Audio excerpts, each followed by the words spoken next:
magnified in the AFC West. There is little or no talk of a wild card. This race is for the division title. And tonight, the Raiders battle the Seahawks for a share of the division lead in the Kingdome at Seattle. The Hawks usually dominate here in the Kingdome, but they have got to be thinking back to a year ago when the Raiders put on display the awesome talent and potential of Bo Jackson. For the night, 221 yards rushing, 91 coming on this sprint down the left side. He would score again on another run and on a pass reception as the Raiders won big 37-14. Bo is back. The Raiders are back, and they meet the Seahawks tonight on ABC's Monday Night Football.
ABC's Monday Night Football. Welcome to the Kingdome in Seattle, Washington. A sellout crowd, of course. It always is sold out, and the decibel count will be rocking this arena tonight. The Los Angeles Raiders and the Seattle Seahawks. Hello again, everyone. I'm Frank Gifford. We are delighted you are with us. We think we have a very interesting matchup for you tonight. Both these teams, quite honestly, are struggling. They have all season long. They are 6-6, and coming into tonight, the Seattle Seahawks are coming off a dismal loss to Kansas City of a week ago, but they stayed alive. They thought they had to win that game because Denver lost and the Raiders lost. And, of course, the Raiders had put together 3 in a row up until the Atlanta game a week ago. They lost that in a very ugly fashion. But for the Seahawks fans, well, they can look at this one side of the coin. The Raiders have not scored a touchdown offensively with the glittering array of talent that they have in 14 quarters. That's the good news. The bad news is, Al Michaels, that they also have not allowed a touchdown by the opposition. Only 1 touchdown in 14 quarters. A strange football team. The defense has played very well. How do you figure it, Frank? This is a team with as many marquee names as any team in the NFL. 3 Heisman Trophy winners. You have Bo Jackson and Marcus Allen coming out of the backfield. Tim Brown having a great rookie year. 3 outstanding big play wide receivers in James Lofton, Willie Gault, and Mervyn Fernandez. So what's the problem? Why can't they score? One of the problems is at quarterback. There's no doubt about it. Steve Berline started the season as the QB. They traded for Jay Schrader. He came in, took over, but was having problems with the system. Back they went to Berline, who led them to 3 victories, thanks mainly to the defense, but he had a lot of trouble last week. They were out of timeouts, in fact, with 6.5 minutes to go, because he was continually calling the wrong formations. If Berline does not have a hot hand early tonight, don't be surprised if Jay Schrader gets back in to lead the Raider offense. And Dan, if they're going to get healthy offensively, this is a good place in which to do it, because the Seahawks have been having problems defensively. A lot of problems, Alan. You're right. It's really not indicative of a Chuck Knox ball club to be playing defense the way the Seahawks have so far this year, giving up an average of 360 yards a game and 150 of that coming on the ground. And I don't know that they're going to be helped at all tonight. They've lost a key player. Brian Bosworth will not start at inside linebacker tonight. He's not even going to dress because of a recurring shoulder problem. I think I look at the Seahawks this way tonight.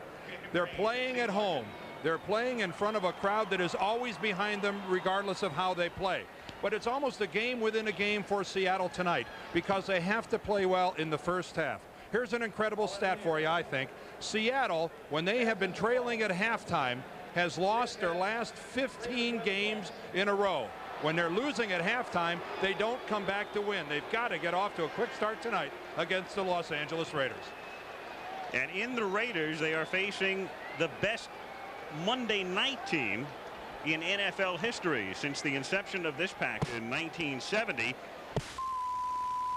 26-5-1 on Monday night. And one of the 26 wins earlier this season, week 4, when they were down and apparently out 24-0 to Denver, and they roared from behind to win in overtime 30-27. The Seahawks, meanwhile, 7-5 in their 12 Monday night appearances. A franchise that was born in 1976. Chuck Knox, who has led the Rams and the Bills and the Seahawks into the playoffs, 5 years with LA, 5 with Buffalo, and now in his 6th season as the head coach here in Seattle. And Mike Shanahan, who took over last year. Tom Flores called it quits. Al Davis has never been hesitant to go with young people, and he goes with the youngest head coach in the National Football League. He was 35 when he was hired and celebrated his 36th birthday earlier this season, the former offensive coordinator of the Denver Broncos. Al, we have seen some lopsided ball games so far this year, but nothing reminiscent of that first half we saw when Seattle and Denver played. I mean, when the Raiders and Denver played out in Denver. Somehow I don't think the Raiders are capable of another half of football like that. Tim Brown, the rookie who leads the league in kickoff returns, fields at the 1.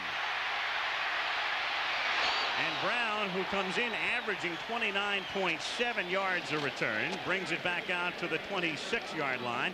They'll spot it at the 25, make it a 24-yard run back. And Steve Berline, drafted last year out of Notre Dame. He spent the entire season stashed on injured reserve. And then they let Mark Wilson go, and they let Rusty Hilger go, and Plunkett retired. And he's there with Allen and Jackson, Brown and Lofton, the wideouts, Parker, the tight end, and up front, only Bruce Wilkerson has started every game this season, the right guard, number 68. Bo Jackson gets the call and gets nothing. Darren Como, he's number 57, and the man replacing, or 53 rather, the man replacing Brian Bosworth in on the stop, along with Tony Woods, number 57. Green, Nash, Bryant up front. It's been porous against the run, this defense. Bosworth gone. There's Como. Dave Wyman out of Stanford, Woods from Pittsburgh. And the secondary with Taylor Jenkins, Moyer having a fine year, and Eugene Robinson. On 2nd and 8, inside handoff, and they run Tim Brown. They like to do that because he can line up as a wing back or a slot back, and they get him the ball not only through the air but on the ground as well. That is his 12th carry of the year, and he is stopped by Joe Nash. 3rd and 5. I think we can look for the Seahawks to try to confuse young Steve Berline. Looking at the video from last week, he was thoroughly confused by Atlanta. They jumped around, and I'm quite sure that Chuck Knox certainly picked that up, and they're going to be moving around trying to confuse Berline. And down and injured apparently is Gasek, the starting left guard for the line. Who has played in every game is Bruce Wilkerson, who has played both guard and tackle, so they have moved people around. Don Mosbar, who's a tackle now, has been a center and a guard throughout his career. So here we go again. The Raiders have to plug it up front, plug the gap with Ream replacing Mosbar. 3rd and 5 from the 30. From the shotgun. And here's where the crowd noise is a problem for Berline. And a flag goes down, and it may have been before the snap. Jeff Bryant had his arms around Berline. Jerry Markwright is the referee, and the play had been whistled dead. Yeah, that'll be a false start. The whole Raider offensive line moved before the snap. False start, number 72, offense, 3rd down. Don Mosbar. Mosbar and everybody else. And that might have been a problem with Bill Lewis, the center, because watch how many of the Raider offensive line moves, with the exception of the football. There goes the left side, the right side's moving. Even Berline is starting to move back with no ball. I'd say credit that one to Bill Lewis, the center, holding on to it. And it looked a lot like the offense we watched against Atlanta last week. 3rd and 10, and it's knocked down and nearly picked off.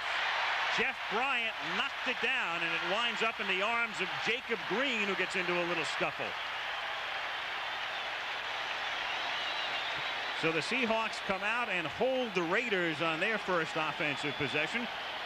And the Raiders to kick, and that's Jeff Gossett. Done a good job this season. For so many years, it was Ray Guy, and then he retired, and Stan Pally did most of the punting last year. He's gone. Bobby Joe Edmonds back to receive the punt at the 32.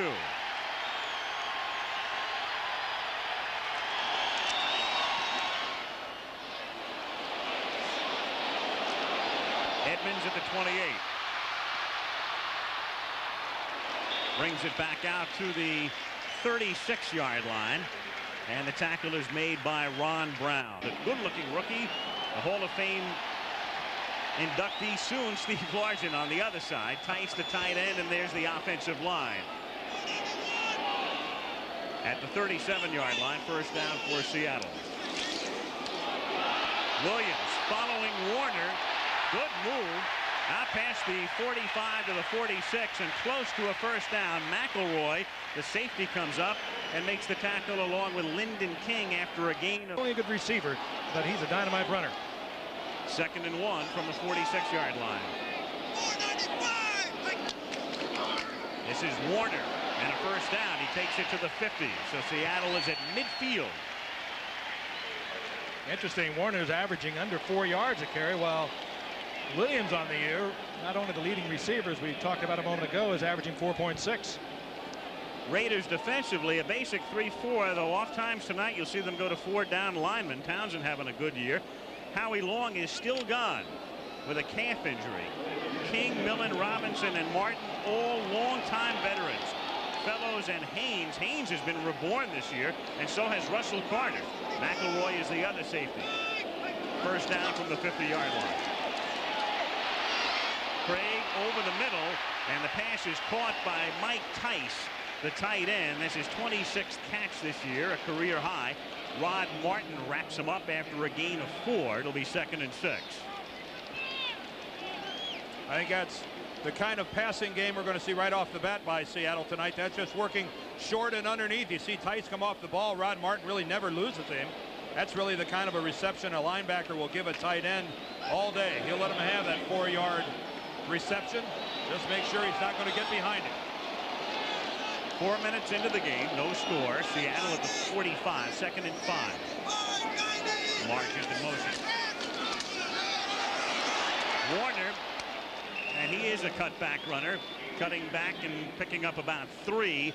Mike Wise makes the stop. We talked about Howie Long. He's not on injured reserve. It's been a week-to-week thing, but they finally went in and in a surgical procedure went into his calf and cauterized a broken blood vessel last week, and he hopes to be back before the end of the regular season.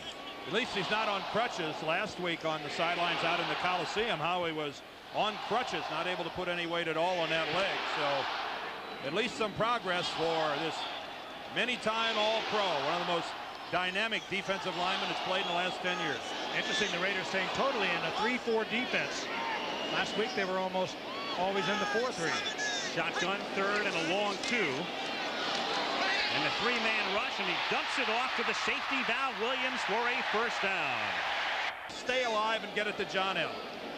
38th catch of the season for Williams. From the 33, Williams to the outside behind Warner. And Williams picks up about 6. No force on the part of the Raiders on the outside at all at that point. And Williams was able to turn it upfield, didn't have to bring it back inside. And for a guy that big, I know we're all surprised at his qualities as a receiver out of the backfield. 2nd and 3 from the 26. Williams again for about 2. It'll be 3rd and 1. Flag is down. Bill Pickell is in on the tackle for Los Angeles. Flag right where you usually get the holding call, and we're going to get it against the Seahawks. Jerry Markwright is the referee.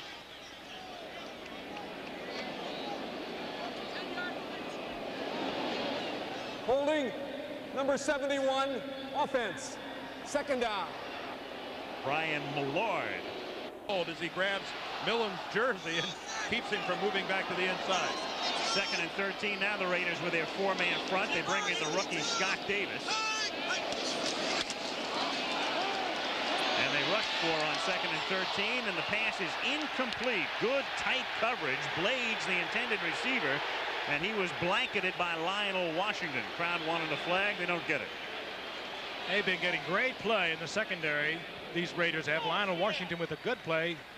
Got to the receiver just with the football. Another flag down. Yeah, there's a flag down well away from the play. Number 22, defense, automatic first down. That's Mike Haynes. Now, he was not involved with Washington wrapping up the intended receiver, and away from the play, Mike Haynes in his 13th season.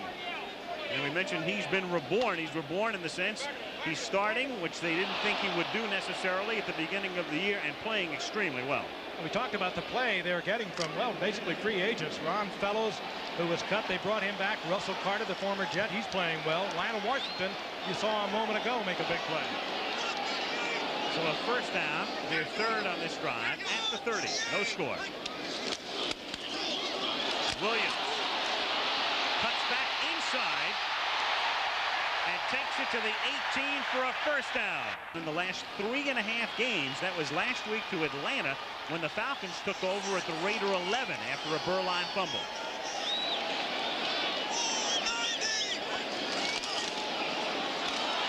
Warner. So they're really mixing it up with Williams and Warner and a couple of passes, and Matt Millen makes the stop, 2nd and 7. And you see one of the adjustments the Raiders are going to make is that time they went to a 4-man defensive line. Scott Davis, Townsend, Malcolm Taylor, Piquel all in there, and that appears to be the way they're going to combat the Seahawk running game deep in their own territory. Halfway through the first quarter, 7:25 to play in the period. No score. 2nd and 7, Seattle at the Raider 15. Williams in motion. And Craig on a quarterback draw gets wrapped up at the line of scrimmage. Bill Piquel doing a nice job this year at nose tackle. Not necessarily getting a lot of sacks or a lot of tackles, but they talk about the fact that Piquel has really anchored the middle of their 3-man line. And this is a good look, I think, at a defensive lineman honoring his lane, staying in the middle, staying home. Piquel's to the left of your screen. All the time he's combating his blocker. He's got one eye on the quarterback, and the minute Dave Craig makes his move to the line of scrimmage, Piquel reacts and gets in on the play. 3rd and 7 with 4 receivers in for Seattle out of the shotgun. And Craig throwing over the middle, touchdown. Largent's first of the season.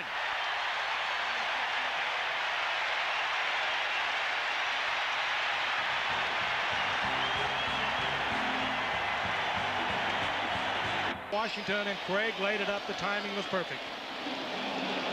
Norm Johnson for the extra point, and Largent is the holder.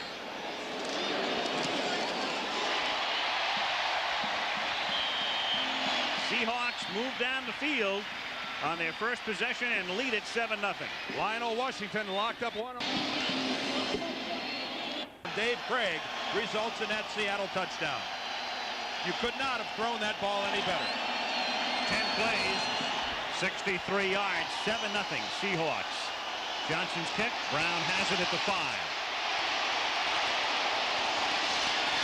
And the Heisman Trophy winner from Notre Dame, doing what he does so very well, brings it back to the 41, and Norm Johnson, the kicker, makes the tackle. 36-yard run back. 6:18 to go, first quarter, 7-0 Seahawks.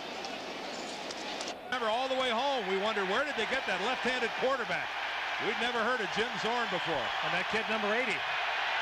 That kid number 80 just scoring the Seattle touchdown as Burline hits Lofton just short of the 50-yard line. That's a pickup of about 8 and makes it 2nd down and 2 for the Raiders with 6 minutes to play.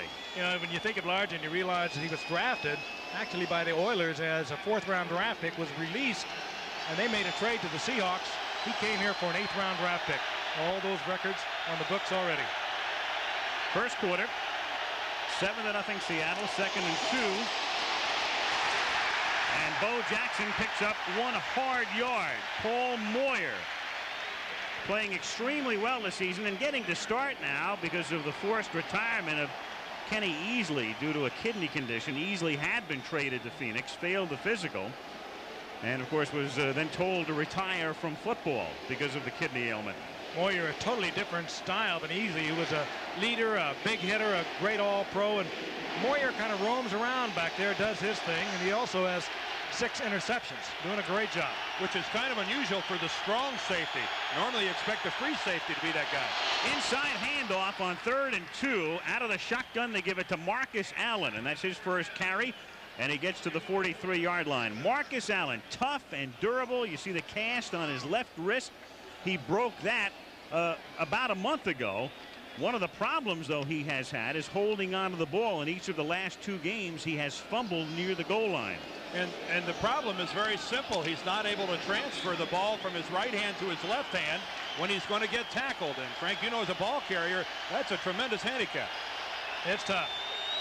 On first down, off the fake. Burline throws and finds the open man at the 28. That's Tim Brown. Their leading receiver. That's his 33rd catch of the season. Burline came back like a pro. He got pro protection, and he drilled it into Tim Brown, who really is in a battle for Rookie of the Year honors. Good move. You drive, use your speed, work on Jenkins, make him think you're going deep, turn it inside. Plenty of yardage for the first down. When you have the kind of speed that Tim Brown has, a simple hook pattern is a lethal weapon when the cornerback has to respect that tremendous straightaway speed. Raiders at the Seattle 27-yard line. This is Jackson. And they've been able to bottle up Bo in the first quarter to this point. Stopped by Tony Woods at the 25-yard line. Funny thing about Jackson, last year 221 yards in that memorable game. His only 100-yard game. Forget 200. And, you know, we walked out of here that night thinking here's a guy who is establishing a new standard by which future running backs would be judged. Not yet. He was a little strange that night. I've never seen anything quite like it. We just sit here in awe as we watched it. Of course, he's had a lot of nagging injuries. A couple of pulled muscles. They've held him back. 2nd and 7. Allen flagged down to the 21-yard line. I tell you what, that flag is going to be. Tim Brown was going towards the line of scrimmage at the snap of the football. He was coming in to make a block, and he starts moving towards the line at the snap. They'll discuss the options. If Seattle wants to take the play, it'll be 3rd and about 4. Otherwise, it would be 2nd and about 12. And Chuck says bring it back. Illegal motion foul. Number 81, offense. 2nd down. Timmy Brown is coming in motion. Here he is right here. Watch him start up towards the line before the snap of the football. He's going to make a block on the outside linebacker. There's a good look at it. I mean, it's nice to be eager, but he's getting after Bruce Schultz before the snap of the football, and that drew an easy flag. You can do that in the CFL, can't you? Yeah.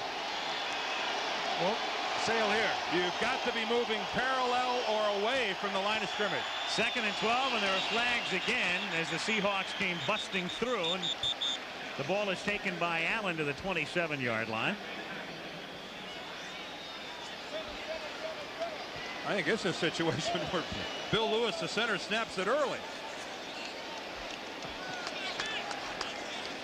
We have an illegal snap on number 51, offense. Still 2nd down. Looks like Dave Butts' helmet. What is an illegal snap? Does he lift it up? No, did you see his body move? Yes. Did you see him twitch?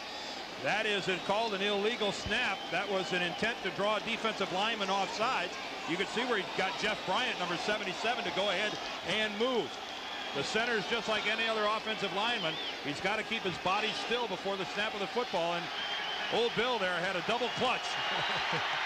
Not a bad idea if you can pull it off. Yeah. A lot of see it all the time. A lot of centers, you're right, get away with it. 2nd and 17 from the 34. Another flag as Burline throws behind Willie Gall. And so 3 consecutive flags now. 3:03 to go in the first quarter. Who knows what this could be.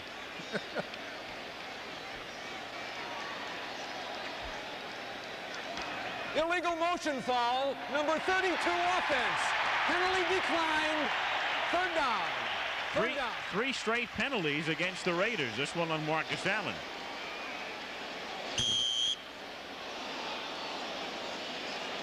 Also some miscommunication downfield even without the penalty. Willie Galt was turning in and Burline was expecting him to make a move towards the sideline. A poor series of downs here for the Raiders. 3rd and 17 out of the shotgun with 4 wide receivers, and that time Burline started to move, and the Raiders are really self-destructing on this drive. That'll be a false start against the quarterback. It's 4 consecutive penalties against the Raiders.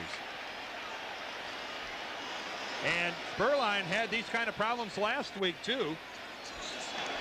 Full start, number 77, offense. 3rd down. That's Ream on the left side who had replaced Giesing. But again, the Raiders are staggering around out there just like they did a week ago. Did you see Burline's he's expecting the ball. You could see his entire body flinch when he made the one hunt, didn't get it from the center, and he drew off his own lineman. That's Burline's fault. That's not Ream's. Another double clutch. He did it again. Come on. It's a live play. No, it's not. No, it's not. Mark Wright whistles it dead. I think there's contact had been made before the ball was snapped. It's again. They're gonna flag Burline because his arms flinched. He was calling for the ball. Plain. You can see this plain as day here. Full start on number 7, offense. You know, we talked about this last night with Stranahan, the coach. We said, in this loud arena, have you changed the way you're going to snap the football? He said, yes, we've worked on that. And if this is it, then they should still be working on it. Watch Burline's arms. Watch his arms jerk when he's clearly calling for the ball. Right there. He's calling. He says, give it to me. Give it to me. That's false start all the way on the quarterback. 3rd down and 27 from the 44-yard line. Burline has time, then throws incomplete at the 25, intended for Timmy Brown. He was coming back toward the ball, but covered by Dwayne Harper. That could have got him back into field goal range. They were in field goal range at the 28-yard line, and with all the malfunctions of their offense, they are well out of it. Second from the left is Al Davis, chewing on his nails here after that particular drive. And Gossett's second punt of the game bounces at the 10. The Raiders are there to cover it inside the 5 and pin Seattle at the 3. 2:46 to play. First quarter, Seattle has the ball and a 7-0 lead over Seahawks and Raiders, each with a mark of 6-6. And Denver on top at the moment in the AFC West with a mark of 7-6 following their win over the Rams yesterday. Chuck Knox's team on top 7-0. Seattle ball at its own 3-yard line, 1st and 10.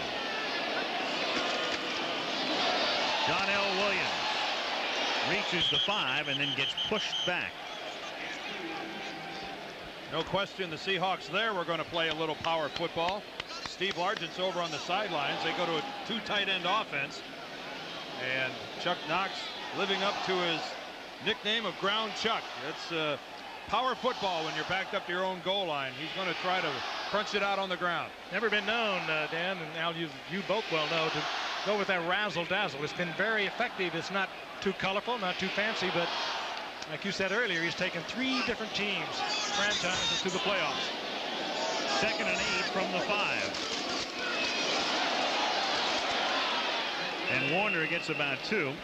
Funny, Seattle looking so good on its first drive, but it's interesting to note, here it is, the 13th week of the season. The Seahawks have not scored a touchdown on any drive begun at or inside its 20-yard line. And they are the only team in the league that has not. Well, if Seattle runs the ball this time, at least it'll be out of a passing formation. They brought in Largent and their receiving corps, 4 wide receivers. You can see them spread the field. And Craig will go to the shotgun. On 3rd and 5. Raiders licking blitz. They're going to get out of it. And he loses the ball. It's a live ball. That's a touchdown. Townsend had it. He had control of it before he left the end zone. Defense continuing to play for the Raiders. They are the Raiders, and they have been for the past few weeks. I think Bill Pickell is the guy that makes contact. He, on a line stunt, loops around from the outside. Here's Piquel, 71. Watch him loop around the back of Malcolm Taylor and come right up the middle and hits Dave Craig, and away goes the football. And Greg Townsend gets control of it before he goes out the back. Well, that happened so quick. Craig, I know, was thinking about, I'll just get rid of it if I get any pressure. He didn't have a chance to. And Mark Wright, the referee, right on top of the play. Barr kicks it through. And the Raiders tie it up with 1:15. Look at it from this angle. Piquel will loop from the right. Look at him coming up the middle.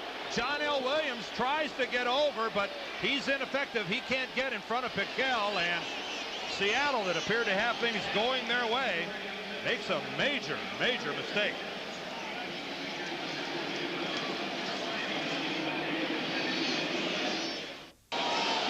Raiders and the Seahawks tie 7-7 as Chris Barr puts it in the air. 1:13 to go in the period. And the line drive fielded by David Hollis. And the defensive back brings it back out to the 29-yard line. And another look now at the touchdown. Great end zone look. There is the switch. Piquel coming absolutely free. Williams not there for the pickup. The interesting thing, there was a question as we looked at it from a distance. Were both feet in bounds? They have to be, just like on a pass reception. But no question about it, Townsend was down with both feet. Let's give the official credit. Look at Jerry Markwright right here. Watch him circle around and get back to the back line, because two things have to be ascertained after the ball's free. Who's going to recover it? And when they do recover it, are they in bounds? Look at Markwright move into position to make a call. He's right there to see that Townsend has both feet in. Good work by a referee. First down at the 29-yard line as Kurt Warner takes it to the 33 for a pickup of 4. That's Russell Carter coming up to make the tackle. You know, we get after those officials all the time when they make a call. It's nice to see a guy, which they do 99% of the time, do things properly, and that's exactly what Jerry Markwright did. Not only looking to see who was going to recover the ball, but moving to the back. Here's another look at it from the reverse angle. Piquel with the hit. They're right so many more times than they are wrong. And here, Markwright knew exactly where he had to position himself so he could be sure and get the right read. Who recovered, and did both feet come down in bounds. Good work. 2nd and 6. Too high for Wargent. 3rd down and 6. Argent, of course, the Travelers' man of the year for the Seattle Seahawks, as he should be annually. Remarkably young man, setting all those records. Kept his feet on the ground all the way. He and his wife Terry, with the 3 sons and the little daughter, they're very active here in the community. And of course, the Travelers' man of the year for the NFL will be announced at the Super Bowl. And what fine representatives tonight. Marcus Allen over in the Raiders side. That consecutive reception streak started over 11 years ago. 11 years. And up to 165. November 20th, 1977. On 3rd and 6, that's Largent, who drops the ball, and the Raiders, have they recovered? Waiting for the signal. The Raiders all signaling that they have it, but did they get possession before it goes out of bounds is the question. I haven't seen an official indicate anything yet. Neither have I. They have recovered. There was a Raider that dived for the football and knocked it back inbounds, and that saved it for the Raiders. Doug Toole, the back judge. This almost looks like trying to down a punch at the 1-yard line as the Raiders fight to keep the ball from going out of bounds. And I mean, an awesome play. Let's see who it is that comes in. That's Lionel Washington, who's going to make the hit on Largent. He knocks the ball up. But watch from the right of your screen. Watch a Raider come along and swat the ball back onto the field. Ooh, that ball is dangerously close to touching the sideline. I think they're going to look at that. That's Van McElroy, number 26. McElroy came flying in there, and you can hear the crowd. They just saw it on the screen here in the Kingdome. The reverse angle, I think, shows rather positively that that ball touched the out-of-bounds marker. If McElroy touches the football and the out-of-bounds at the same time, Seattle's going to retain possession of that football, because the ball will in essence have been ruled to be out of bounds. And the last person that had possession was Largent, a Seahawk. Here it is again, another good look. The ball there, up in the air. Here comes. And McElroy to knock it back in bounds. Crowd is watching it on the diamond vision here. They are not supposed to replay controversial plays, and they have replayed this one twice, and that creates the crowd response. Does it touch the line? That did not look like it was out of bounds. Remember, it has to be conclusive to overturn a call on the field. I haven't seen anything yet that would conclusively say that he was out of bounds. George Slatke is the replay official. Don't look just at the ball. Look at Van McElroy as well, because if either one of them is out of bounds when contact is made, that's as good as both being out. The ball looks inbounds there to me. The question is whether McElroy is touching the ground when he swats the ball. It's like that Neil Anderson touchdown yesterday for the Chicago Bears. They finally gave it to him. It took 4 minutes to figure that one out. I don't know. Guys, what do you think? I don't know if they've seen enough to overturn the official's call. This is where it looks as though it did catch the out of bounds. All right, let's see McElroy's body. Let's look at his body and see if it touches out of bounds. All right, the ball's going to bounce. I think that's a heck of a play by Van McElroy. Yep, yeah. I think the Raiders keep that football. Yep, I agree. There's not enough there to turn it around. No, if I'm the replay official, I say Raider football. What a play by Van McElroy. Great play. Extraordinary play.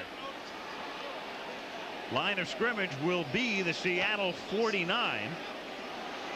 Question is, whose ball?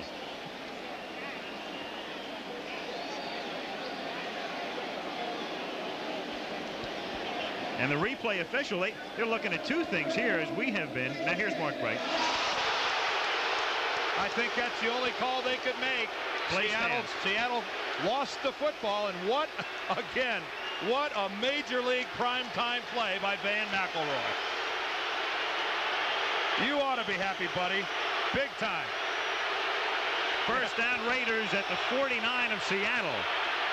Crowd in an uproar, and Berline going for it all. He's got Brown open, and touchdown Timmy Brown. He beats Melvin Jenkins.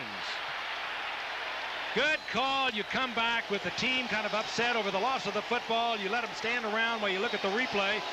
You take Brown, put him on a fly pattern, hang it up, and let him run under it. Frank, I couldn't agree with you more.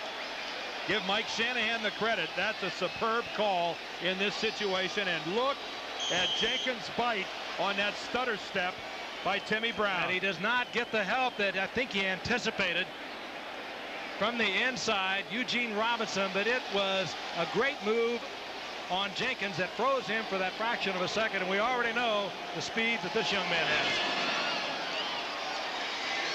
So the Raiders, who were trailing 7-0, get a touchdown from the defense, a tremendous play from McElroy, and a bomb from Berline to Brown, and take the lead 14-7. And I'll tell you what that can do for the confidence of a young quarterback, Steve Berline, who was maligned, and rightfully so, after last week's play against Atlanta. He has looked very professional. Brown looking it all the way into his arms. Could have been distracted by Robinson. He wasn't in the slightest. This is some game when a team just a few minutes ago that couldn't even run a play. What they have, like 5 consecutive penalties. They couldn't even snap the football without making some sort of a major mistake. Now has a touchdown lead. And when you have all of these stars, another, of course, 3 Heisman Award winners out there in the field at the same time. Berline throwing it a little underneath, but right on the target. You know that something has to break sooner or later. There's Berline. He's proud of that, happy with it. And again, could give him a lot of confidence. Hey, that was a heck of a move by Tim Brown. That stutter step to the inside. If Melvin Jenkins was a fish, he'd be mounted on Tim Brown's wall. Because, boy, he took that hook all the way down. Jenkins was mounted on the wall last week in Kansas City as well. Yeah, he's had a tough couple of weeks. A tough fight for this guy, though, for Rookie of the Year. I guess it's down to him and Keith Jackson, the Eagle tight end, the rookie from Oklahoma. Final play of the first quarter. David Hollis, the reserve defensive back, brings it back to the 24, and the first period will end with a penalty.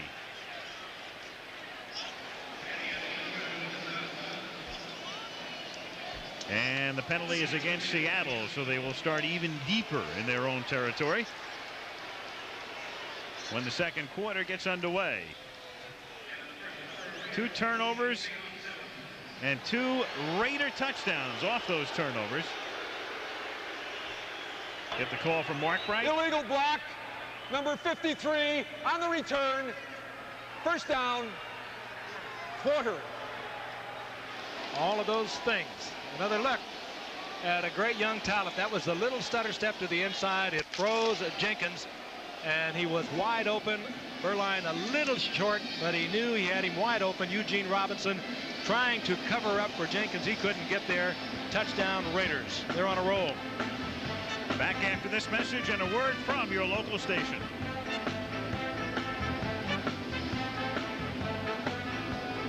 Start the second quarter in Seattle. Al Michaels, Frank Gifford, and Dan Dierdorf. Raiders leading 14-7, 1st and 10. Seahawks from their own 14-yard line. Dave Craig, the quarterback. John L. Williams comes to the outside and is tackled up at the 18-yard line after a pickup of about 4. We talked about Williams before. Good fullback, outstanding receiver this year, and as you can see there, 171 times he's handled the ball this year without a fumble, and in fact in his career he has fumbled only 3 times. And there it is, and you talk about a guy who is sure-handed this season. Sammy Winder, Rathman have not fumbled, but neither has carried the ball with near the frequency of John L. Williams. 2nd and 6 from the 18-yard line. Warner to the 23-yard line, short of the first down by a yard or so. Russell Carter making the stop. Well, Los Angeles.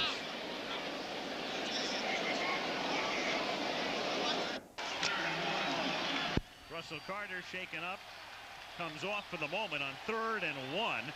And Seattle has been unsuccessful in their last 3 such situations.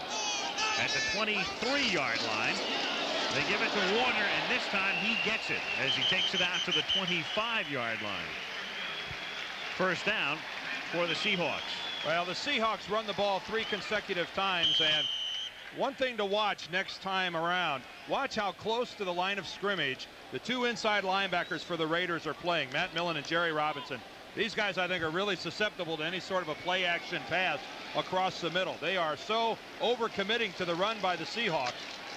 Let's see if they continue to play real close to the line of scrimmage. Watch 55 and 57. 1st and 10 from the 25-yard line.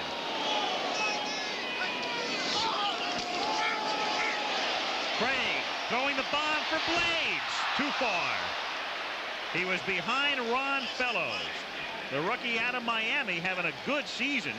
Talking about Tim Brown and Keith Jackson, 2 outstanding rookie receivers. Keith, of course, a tight end, but Blades on the outside doing a great job for Chuck Knox. And Dan, you're right on top of that too, because they come right back with the play action, and they have been overrunning against the run as well. And Craig pays the price for having to hold on to it. Boy, did he get high load, and this is a score. If the ball is there, Blades is easily past Ron Fellows, and this is an easy touch. But watch him get the high-low. Mike Wise, number 90, is going to be coming from the right, and that's Lyndon King, 52, at the bottom, coming from the left, and that's a long night for a quarterback. 2nd and 10. Williams off a draw, cut to the outside, a first down, and a lot more, and a run out of bounds at the 49-yard line by Eddie Anderson. A 2nd and 10 draw. Kurt Warner threw a great block on Jerry Robinson to spring him. 24-yard gain. Williams can run it inside. He can take it outside. Good move to the outside. Good block on Jerry Robinson, number 57. There it is. Simple handoff. Warner steps up, gets the block on Robinson. Just enough to tie him up. Williams turns the corner, turns on the speed, and for a big man, we talked about his size, nearly 230, sprints down the sidelines before Eddie Anderson takes him out of bounds. 1st and 10, Seahawks at their own 48-yard line. Warner behind Williams this time. These two doing a great job blocking for each other. Jerry Robinson runs him out of bounds in Raider territory at the 47-yard line. I like the way you characterize Chuck Knox, Dan. He's the kind of football coach who'd like to go out there and fight the other coach in the middle of the field for a game. Without the huddle now, they go deep out of the shotgun, and a juggling drop by Ray Butler. Oh, that's close to interference also. Mike Haynes was back against Ray Butler, and there was a no huddle play called. That, of course, trying to keep the Raiders from changing their personnel. And we're seeing more and more of that, but this again, close to interference. There's a veteran, Mike Haynes, number 22. Whipped. Whipped completely. The ball underthrown by Craig, who's not a good deep passer. And either great defensive play or very close to being interference. Give Haynes credit. I think he gets there at the same time the football does. This is never going to draw a flag. No. That's Beautiful. never going to draw the flag, and that's called saving your skin, because Mike Haynes was whipped by a good 4 yards. And that ball well underthrown also. On 3rd and 6. Craig at the 40-yard line, a first down to Paul Scansey, a possession-type receiver out of the University of Washington, and that's 10 times on his 19 catches this season he has picked up a first down. They love to use him in similar situations. Former Steeler they picked up as a free agent a few years ago, and what did Chuck Knox say about him? He'd catch a ball in a briar patch. Great hands. He knew where he had to be for the first down, got the yardage just inside the 40 for a Seahawk first down.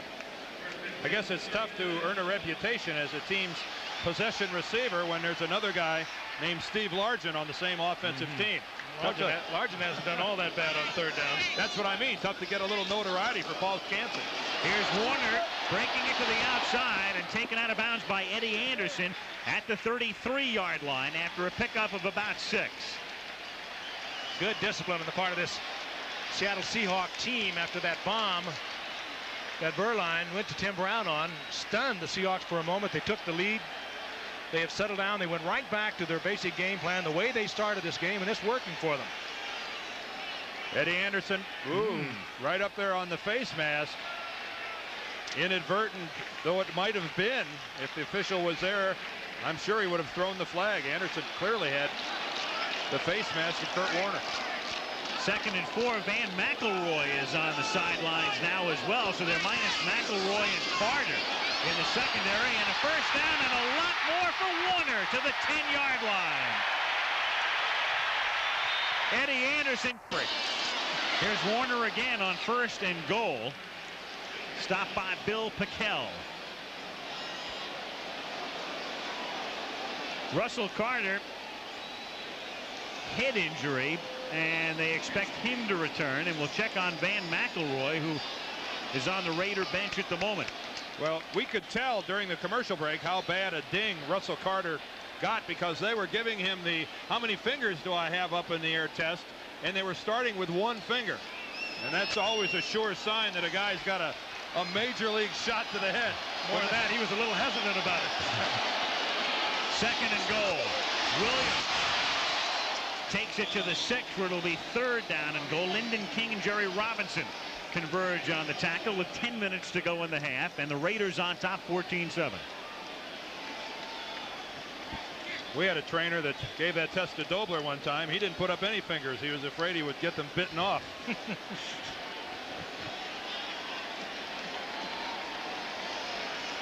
Michael Shanahan. He's never been on the field here, Dan. Of course, the offensive coordinator for years with the Denver Broncos, but he was always in the press box. He was a little in awe of having to go down on that field. We mentioned before, Seattle without a drive of 80 or more yards. This one started at their own 14, 3rd down and goal. Scansey in motion. And a touchdown to Blades.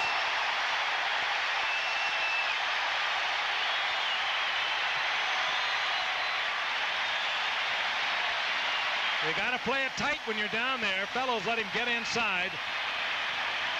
And Craig was right on target with it. Actually, it was Lionel Washington. Laid off a little bit. Blades took it back inside.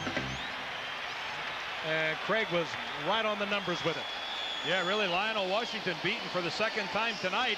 Really gave the inside away to Brian Blades, and he was more than happy to take it. It really was Ron Fellows just trying to help out coming over. Johnson with the extra point. Blaze with his 6th touchdown reception of his rookie season. It comes with 9:19 to play in the first half, and the game tied at 14. Can we really have a good game? Each of the 3 teams involved controls its own destiny, is what it amounts to. It's almost down to round robin. Denver goes in and they play the Raiders next week, and then Seattle has to go back and play the Raiders on the final Sunday of the season. We'll detail it at halftime as Tim Brown downs the kickoff in the end zone, and the Raiders will begin this drive at the 20-yard line with 9 minutes and 11 seconds to play in the first half. And of course, in 2 weeks, Denver comes into the Kingdome to play the Seahawks. It really is the 3 weeks remaining, really down to round robin. Tim Brown had to down that one in the end zone, but there it is, combined yardage this season.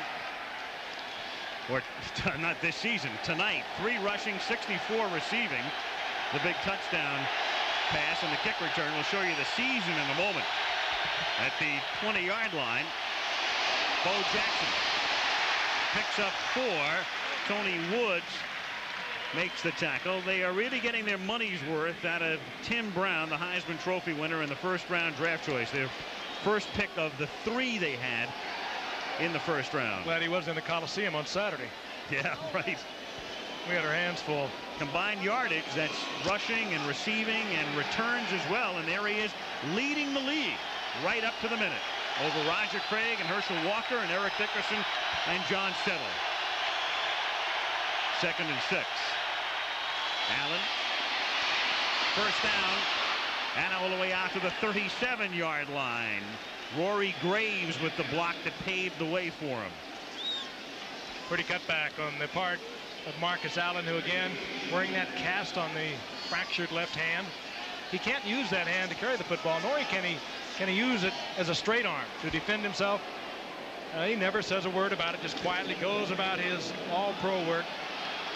Remarkable athlete. Another guy we got a credit on that last play was Bo Jackson.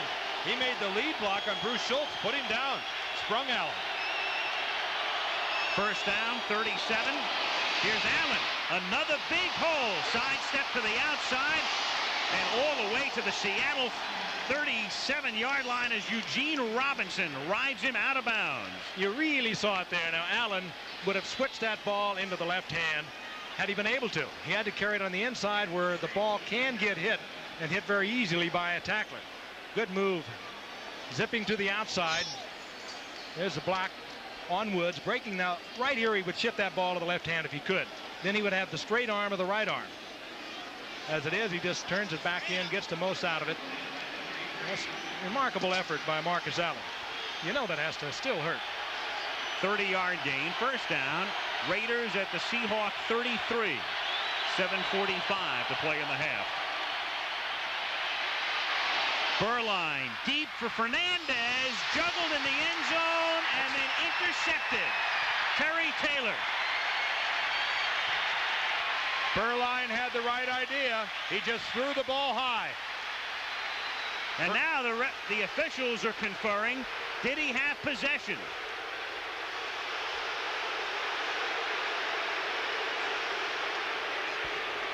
Whatever they rule, that was a great play by Taylor. They're going to rule incomplete and bring it back. Watch how Mervin Fernandez here is going to have the inside angle on Terry Taylor. If this ball is down a little bit, it's a touchdown, but it's thrown high. Now there you can see, but there goes Taylor, and his back is away to us. They're looking at it. This might be the angle that'll show it, because Terry Taylor is going to reverse and come our way. No, he never has the football. That's not an interception. That's an incomplete pass all the way. Never controlled it, but a good sprint by Taylor to stay right with Fernandez. And you're so right, had that ball been down just inches, it would have been a touchdown. After further review, the play stands. Second down. Ruled incomplete. Ball hitting the ground. Our guys are calling them well tonight. Yep. An interesting question, though. What happens if this is a game where there's no reverse angle camera on the far side of the field? Not so easy to see. Just food for thought, guys. I thought I'd tell you. 2nd and 10 at the 33-yard line. Jackson has some room, but really can't exploit it. Takes it to the 29-yard line, doing a good job containing Jackson tonight. Joe Nash makes the stop. I thought you were directing that to our accounting department, Dan. No, I guess that means when neither one of you responds to something that I say, I guess that means you don't want to talk about it, in other words. Huh? Did Dan say something? Something about the reverse angle camera. Yeah, I can deal with it. I can deal with it. Doesn't bother me at all. Goodbye. Night, Dan. 3rd and 6 at the 29. Burline now shotgun. Crowd.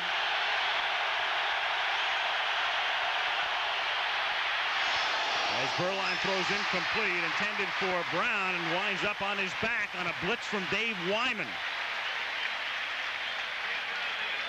Well, that's a question, I think, where Tim Brown didn't read the inside blitz. And by the time he makes his break, Burline is forced to throw the ball. You see the blitz coming up the middle. This forced Steve Burline to release it, and he's expecting his wide receiver to make a side adjustment. You see Tim Brown, number 81, there in the slot. He's working downfield. Burline has no choice but to throw it, and Brown hasn't yet made his break. 46-yard field goal attempt coming up for Chris Barr. And Barr's kick is good. 46-yard field goal with 6:45 to play in the first half, and the Raiders back on top, 17-14. First place in the AFC. You know, one of the meaningless reasons for this camera is such things as fumbles. That's really the main reason we have it. Kickoff with Bobby Joe Edmonds bringing it back out to the 32-yard line. And Seattle begins its next drive from there. Well, as the football season winds down and college basketball next April. At the 32-yard line, Steve Largent in motion. Good protection for Craig. And the catch is made by Ray Butler at the 50-yard line. Dave Craig is playing really, really well tonight. Keep in mind, this guy is only a couple weeks back from being out with a separated shoulder. He's throwing the ball well. He's being patient. He's selecting the right receiver, going to the open man. That time, Ray Butler easily in front of Ron Fellows. And just really, really good working of the field by Dave Craig. Working this field from sideline to sideline. Van McElroy back in for the Raiders, but Russell Carter is still on the bench. Warner, maybe a yard. Mike Wise, number 90, makes the tackle.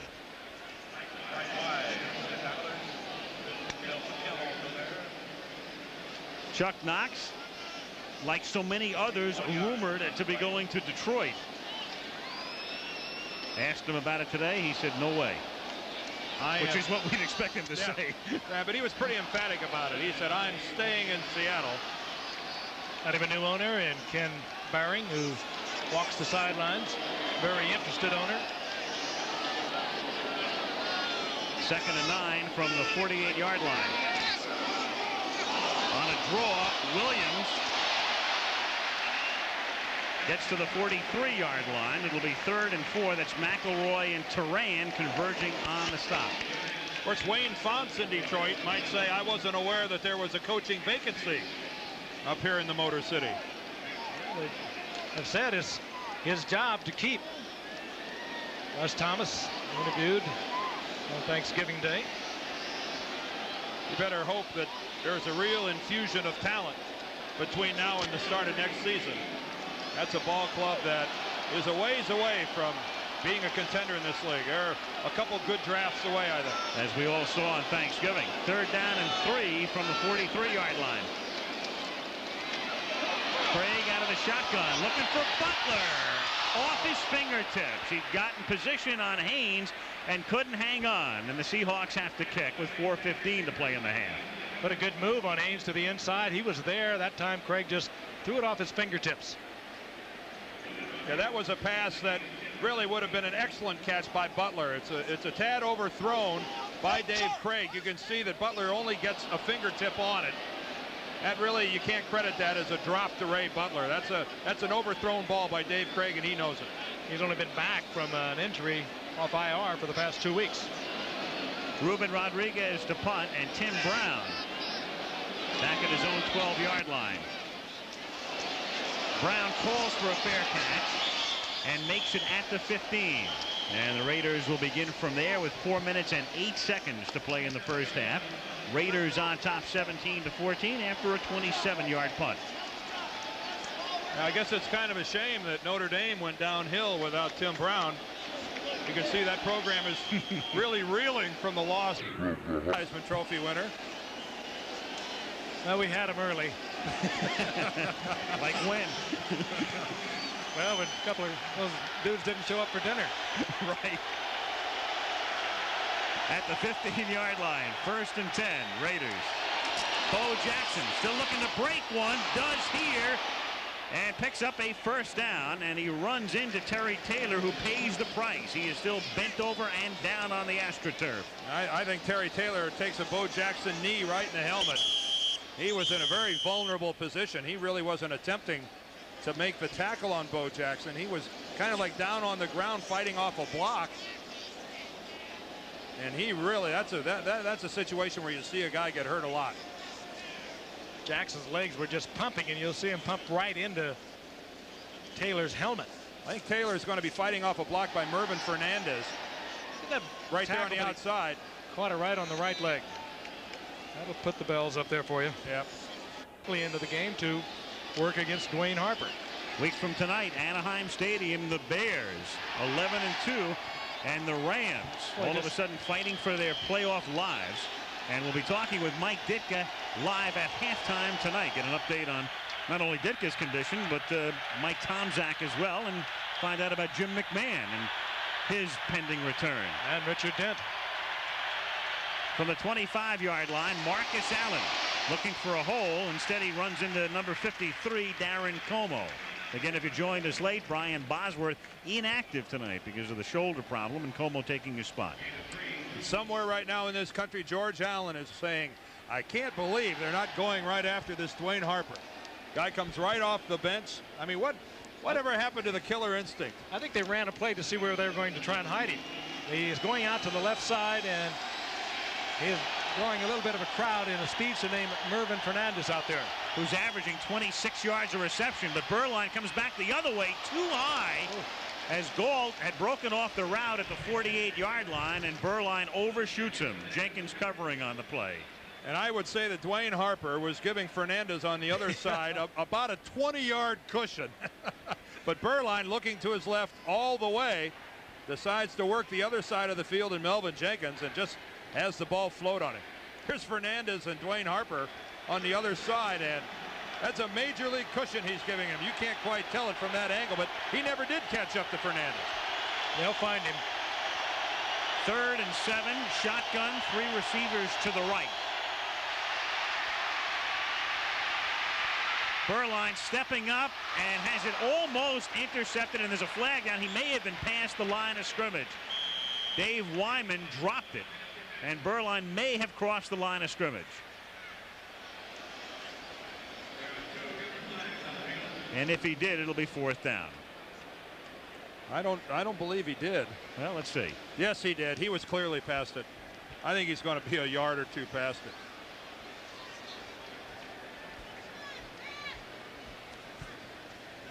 Well, no, no, he's not. He's not. This is we have 2 defensive fouls. Offside, number 79, penalty declined. Holding, number 24, defense, automatic first down. Well, so much for our crystal ball. A dual foul this time against Seattle. And a big dual foul because it results in a first down at the 33-yard. 2:55 remaining in the half. Raiders have all of their timeouts remaining. Terry Taylor, by the way, back in the ball game defensively for Seattle. And Burline going deep for Gault, who's gotten behind the defender and can't hang on, but a flag on Jenkins. Jenkins, he's in the barrel tonight. They've been going at him all evening, and the flag flies, and they sure will get the pass interference call against Melvin Jenkins. And again, it's an underthrown ball by Burline. This was a case where Gault is is past Jenkins, and it's the underthrown ball that really causes the contact. And Pass interference. Number 24, defense. First down. You can't put both the hands up in the air and face guard the receiver. And Jenkins tries to do just that. He knows he's going to get beat here. Now watch, as Galt looks back, he'll turn around, look right at Galt, put both hands up in the air. And that you can't do. Here come the hands. I think that's a horrible call. How can you call interference against Melvin Jenkins? They didn't call face guarding, Frank. And that's a 54-yard penalty, the way it turns out, as Bo Jackson gets tripped up by Como and Moyer. Can we look at that again, Kenny?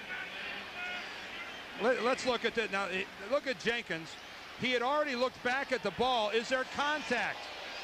I'm sorry. How can you call that interference? Well, there is a misinterpretation. I'm official right on top of it. Now, again, Jenkins goes up with both hands, not playing the ball at all. You put both of those hands up there, you just can't do it. I disagree, Frank. I think that's a tough call, boy. That's a tough call. 2nd and 10 from the 13. Berline comes back the other way, intended for the tight end Andy Parker, a seldom used receiver, and with Todd Christensen unavailable on injured reserve, they rarely go to their tight ends. 2-minute warning. 17-14 Raiders, and they're driving. 54-yard pass interference call a moment ago, and now trying to capitalize. It's 3rd down and 10 at the 13 of Seattle. They're not happy here, and I don't blame them. Berline sacked at the 28-yard line. Tony Woods comes crashing through. The ball came loose, but the ruling is going to be that Berline's down. Woods, a first-round draft pick of a year ago, gets his 3rd sack of the season. And the Seahawks don't get a whole lot of those. They only had 19 coming in, and only 2 teams in the NFL had fewer. And it turns a chip shot field goal into an interesting field goal attempt. And now the crowd is I can't believe they're showing all of the controversial plays. There's a rule in the league. The crowd loves it, of course, because they see all of the controversial plays up on the screen, and that's the reason for the response. Well, they think it's a fumble. Let's see what they're booing about. Oh, that's a fumble all the way. They're going to take a look at that upstairs, I believe. Well, we better not show them this angle, or they will go crazy. The dreaded reverse angle really showed it. That is a fumble. You know, the Seahawks took a timeout, or did they? Hold on a second here. This is Tony Woods coming from the left, and he just strips the ball. No way can you rule that he was in the grass. They took a timeout, and I'm wondering if they didn't do it so they would give the officials upstairs more time to look at this play. Boy, Jerry Markbright is finding himself and his crew in the middle of some real close ones, and boy, they just showed it again on the board here. That's a fumble all the way. Tony Woods strips the ball from Steve Berline. There's you can't see it any better than this. Reverse angle is working pretty well tonight, isn't it? I mean, that's not even close. The ball's out, the ball's free, and that's Jacob Green who takes a stab at it. Jeff Bryant's working on it. And if they get an old hammers here that feed the diamond vision, that of course would not be linked up. But I tell you what we're back to, guys. I tell you what we're back to. We're back to that whistle blowing. And if they say that the whistle blew, if the official on the field blew the whistle, that ended the play. And regardless of what happened after that, it's a moot point. They're obviously checking it out. The ball was loose. I know, but if he's blowing the whistle, they're going to reverse it. Well, the crowd thinks they are because the Seahawk offense is coming out, but Markbright's still on the phone. Well, I was always led to believe that when the whistle blows, it doesn't matter what happened afterwards. That's sure the way that rule was explained to all of us.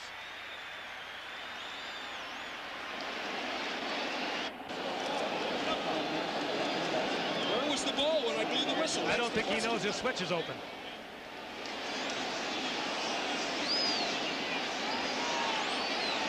They may be checking where the ball is now. If indeed it's going to be Seattle ball, he could be checking the spot.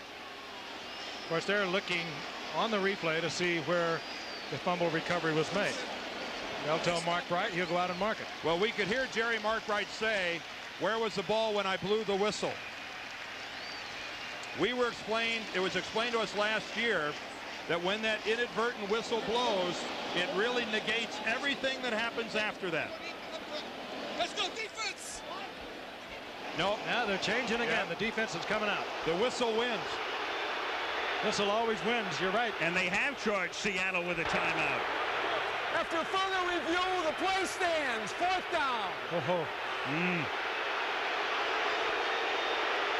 Folks, I know it's a rule that doesn't make any sense, but when the referee is blowing his whistle, you have to understand that some players hear that whistle They just and stop. don't continue to chase that loose ball. And if they are going to rule that he's in the grass, that's a bogus rule. And that's what they have ruled, grasp and control. it's a good way to get out of it. Yeah, yeah. So now we've got a 46-yard field goal attempt after the sack. Barr made a 46-yarder earlier. And this one is just good. Just inside the upright. And so the Raiders getting a lot of breaks and capitalizing on them in the first half. 2 46-yarders by Barr. And the Raiders lead 20-14. All of that, keep in mind, following a 54. It was a fumble, not a sack. He was behind him. Bobby Joe Edmonds to the 23-yard line. And the explanation from the replay booth is that when Mark Bright says it's in the grasp, that precludes any reversal from upstairs. There are some things, it's funny, people think every play can be reviewed. That's not the case. This is where the official's initial ruling supersedes any further or subsequent decision from above. Obviously, there was a problem with Mark Bright reaching the replay booth to explain what he had called. He had to go over to the sidelines and use the phone. That's probably explains a lot of the delay. 1st and 10, Seattle from the 23-yard line. 1:44 to play in the first half. Craig running for a first down, taking it to the 36-yard line. They're going to go without a huddle also. This, I think, more to keep the Raiders from changing their defense than the concern for time. On first down, Craig to Williams, and he runs out of bounds. That stops the clock with 1:20 in Seattle with 3 timeouts remaining. Remember, it was second with 15 consecutive losses. The New York Jets lead the league by 1. They've got 16 consecutive games where they've lost, trailing at halftime. On 2nd and 1. Lost it for Williams. He falls down, but not because of contact, despite the crowd protesting. Lyndon King was there covering on the play. 3rd down and 1. It's exactly what they're doing, and hammer out the first down. And they try to hammer it out with Warner diving over the pile, and he has the first down. Takes it to the 47-yard line, and Seattle takes its first timeout, coming with 1:10 to play in the first half.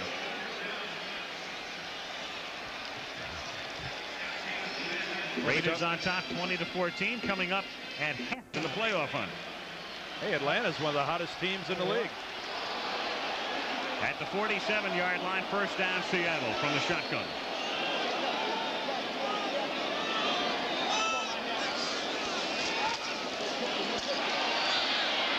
Largent to the 31-yard line.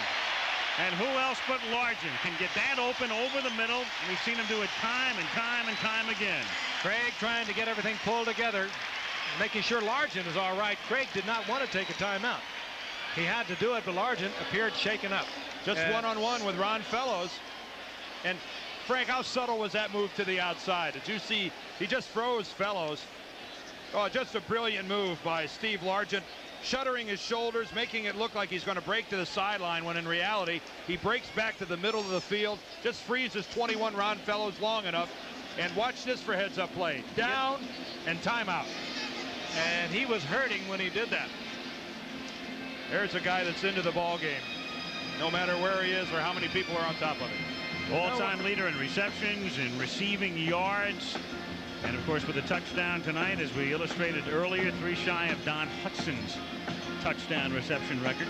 You know, the amazing thing about him, here he is in his 13th year, and nobody works as hard as Steve Largent. He is a great example for, well, the rookie Brian Blades up from the University of Miami. He comes out and he will run a pass pattern over. 1st and 10, Seattle at the 30. 1:01 to go in the half. Raiders lead by 6.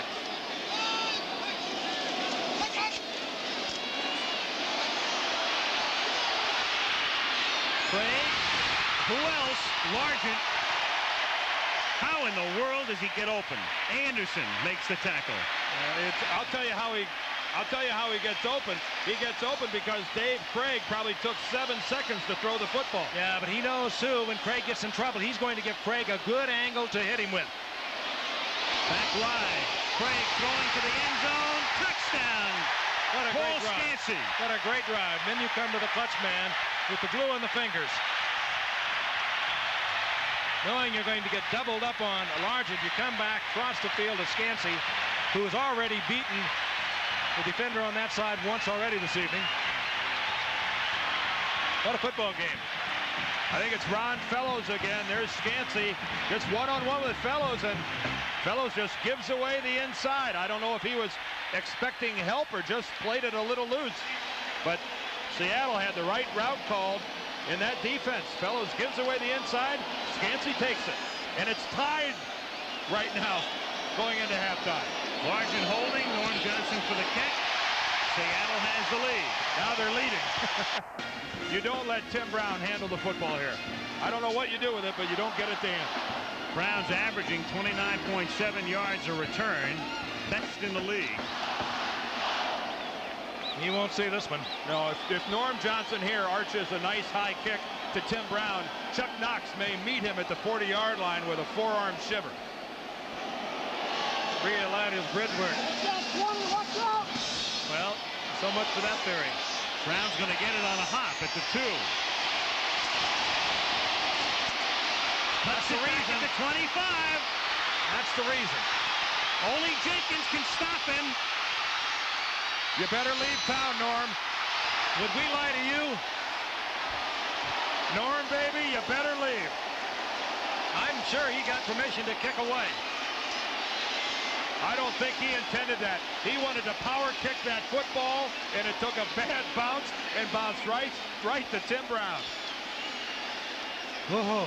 And Norm Johnson right now is looking for a trapdoor. He's looking for some place to go hide, and what a play by Tim Brown. You talk about Mr. Clutch, and he runs it. The only way you can be a top kickoff return man is full-blown. When you see a gap, you kick it into the best gear you got. And Tim Brown puts on the speed. Jenkins is in pursuit. He finally catches up with him, but not until they get inside the 5-yard line. Bo Jackson looking for the end zone. Flags all over the place.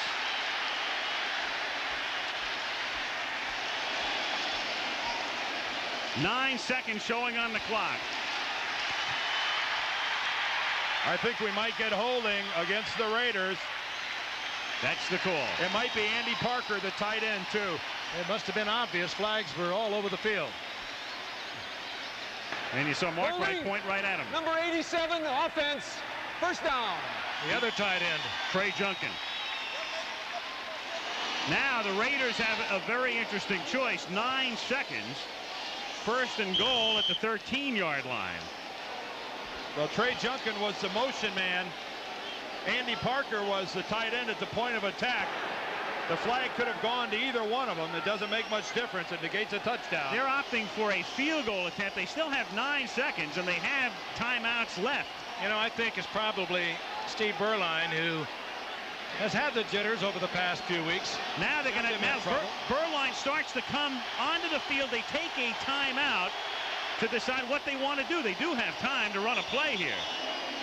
Well, they clearly have time to throw a pass into the end zone. And they have all 3 timeouts, so they can use one here. And they still have 2 remaining. Not that they need them, but at least they have the 1 if they somehow run a play and don't get into the end zone and don't get out of bounds. If you really believed in your quarterback, you could let him go for that. And the worst possible scenario would be if you flushed him out of the pocket, you ran him around, and you ran off the 9 seconds. Meanwhile, now after the timeout, they decide they are still going to go for the field goal. So they're going to go ahead and kick it. 31-yard field goal attempt. Johnson holds. Barr's kick is no good. Tim Brown ought to meet Barr. So Brown's kickoff return means zilch. Just cosmetic. Norm Johnson could kiss Barr. And Norm Johnson, you're off the hook. Tim Brown obviously disappointed. Great effort. NFL's leader in kickoff returns, and more than that, he can do anything you ask him to do on a football field. Didn't mean a whole lot, but it's worth looking at. Saving a touchdown, and the Raiders don't get any. There's Big Art Shell, the offensive line coach of the Raiders, and a guy, if I'm right, and I think I'm right, is going to be inducted into the Hall of Fame. Used to work up there with Gene Upshaw. Well, he's due. I think he'll be in Canton this summer. Second half begins. Kick fielded by David Hollis. And Seattle will begin the second half at the 25, but maybe not because there's a marker down. Meanwhile, Jay Schrader is loosening up behind the Raider bench. So there's no indication they're going to make a move here.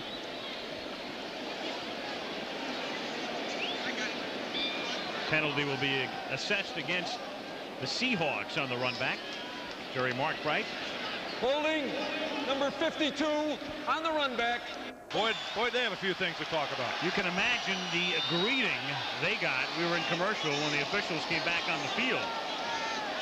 1st and 10 at the 15-yard line. Warner takes it to the 20. Eddie Anderson comes up to make the stop. And we can tell you this ABC Sports exclusive is being brought to you by Budweiser Beechwood Age. For that clean, crisp taste, this Bud's for you. By Ford and your Ford dealer. Have you driven a Ford lately? And by Citizen. No other watch expresses time as beautifully. Kingdom, Seattle, Denver on top in the AFC West, 7-6. The winner of this game joins them. 2nd and 4 from the 21-yard line. Toss to Kurt Warner. Trying to get the first down, but he's short by a yard or less. Raiders again coming in had allowed just 1 touchdown in 3.5 games, that on an 11-yard drive. 3rd and 1.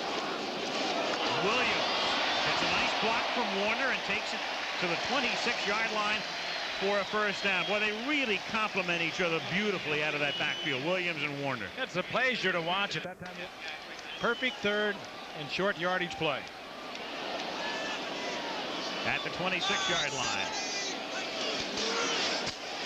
Craig going to the air, lofting it deep, and incomplete, intended for Blades. He was covered by Fellows, and the Raiders with a makeshift secondary here. Stacy Turan on a safety blitz that time.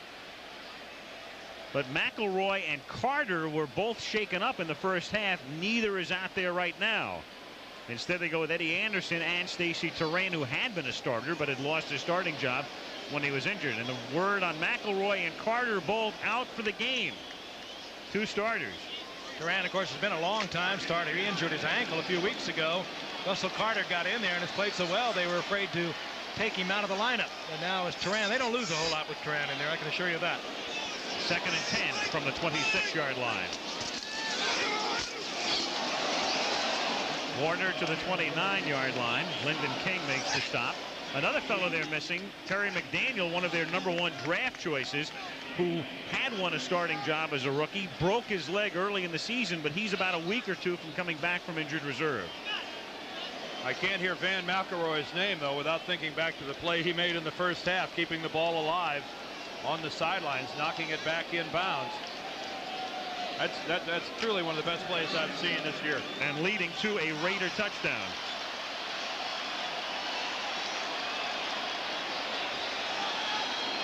From the 30. Craig from the gun on 3rd and 7. Protected well. And it is in and out of Largent's hands. Incomplete. Take a picture of that. Yeah, you don't see that very often.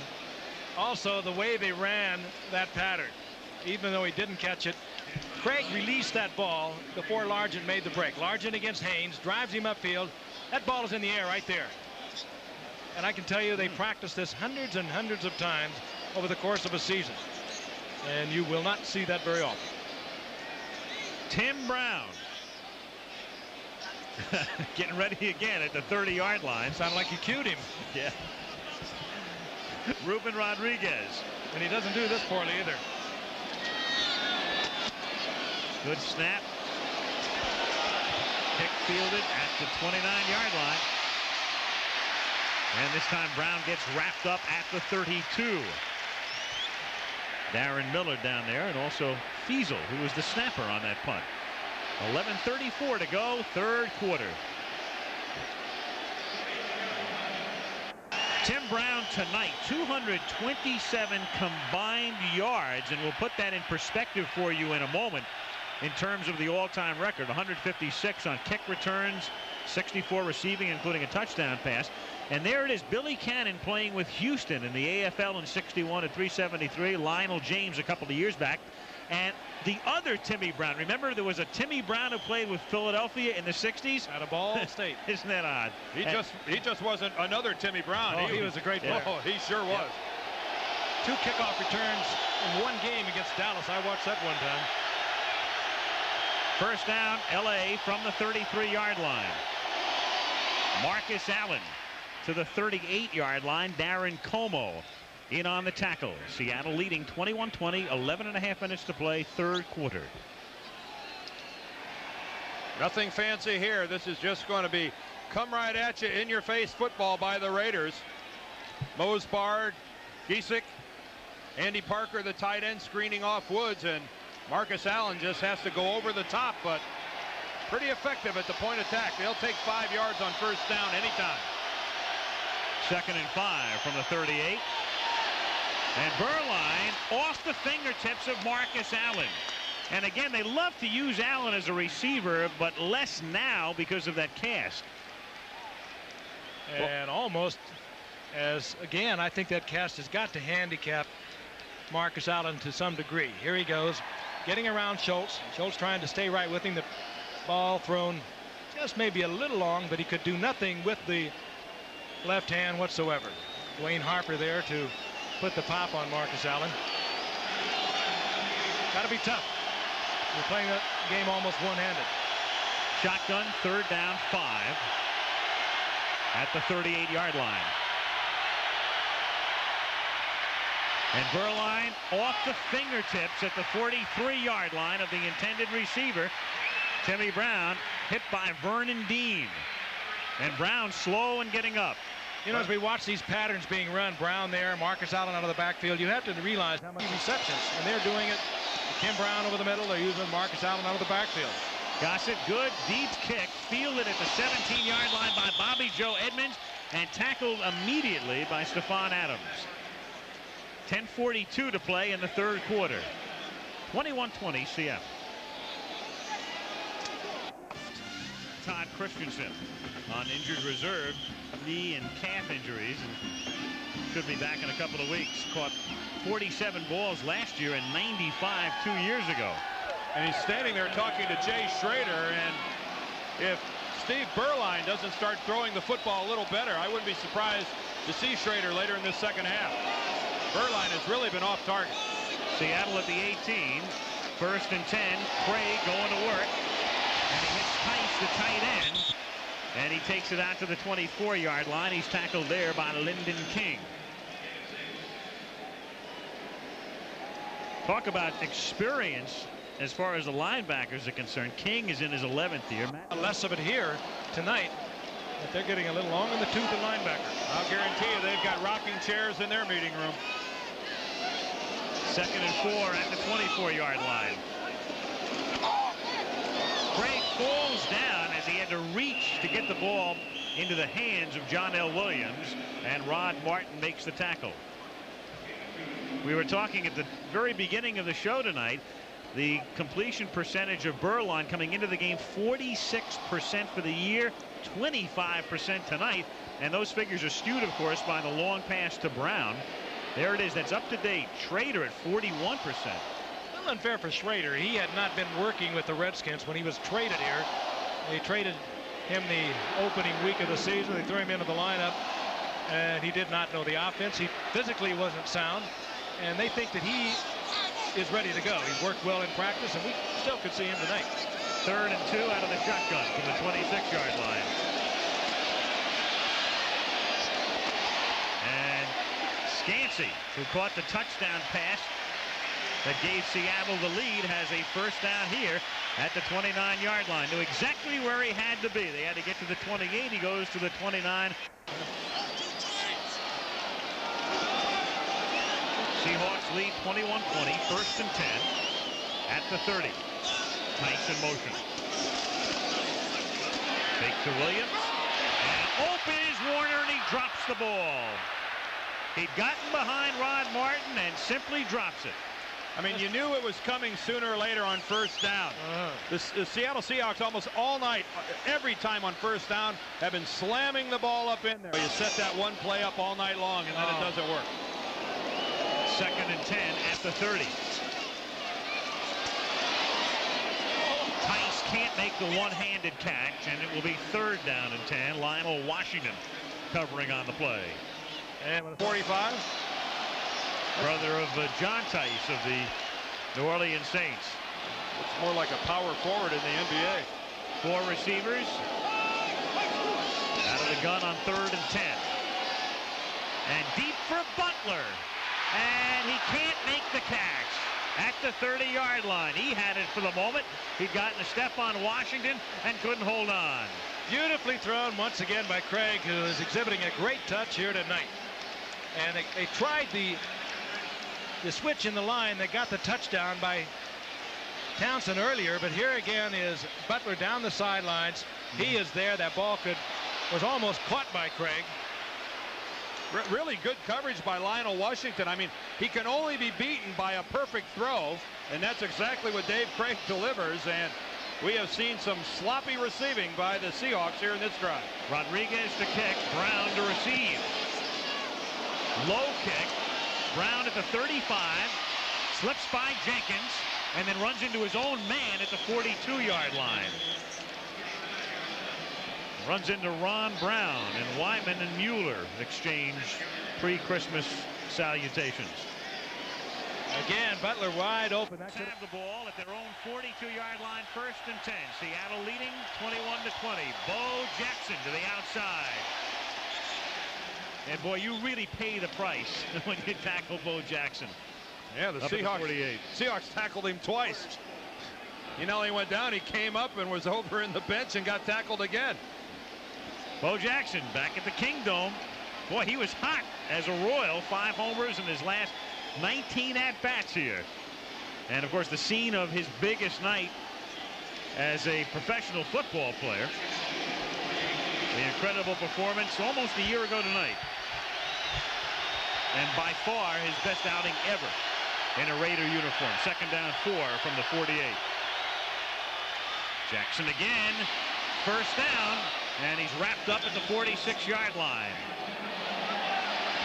Como makes the stop, and a little skirmish breaks out, and it precipitates a flag.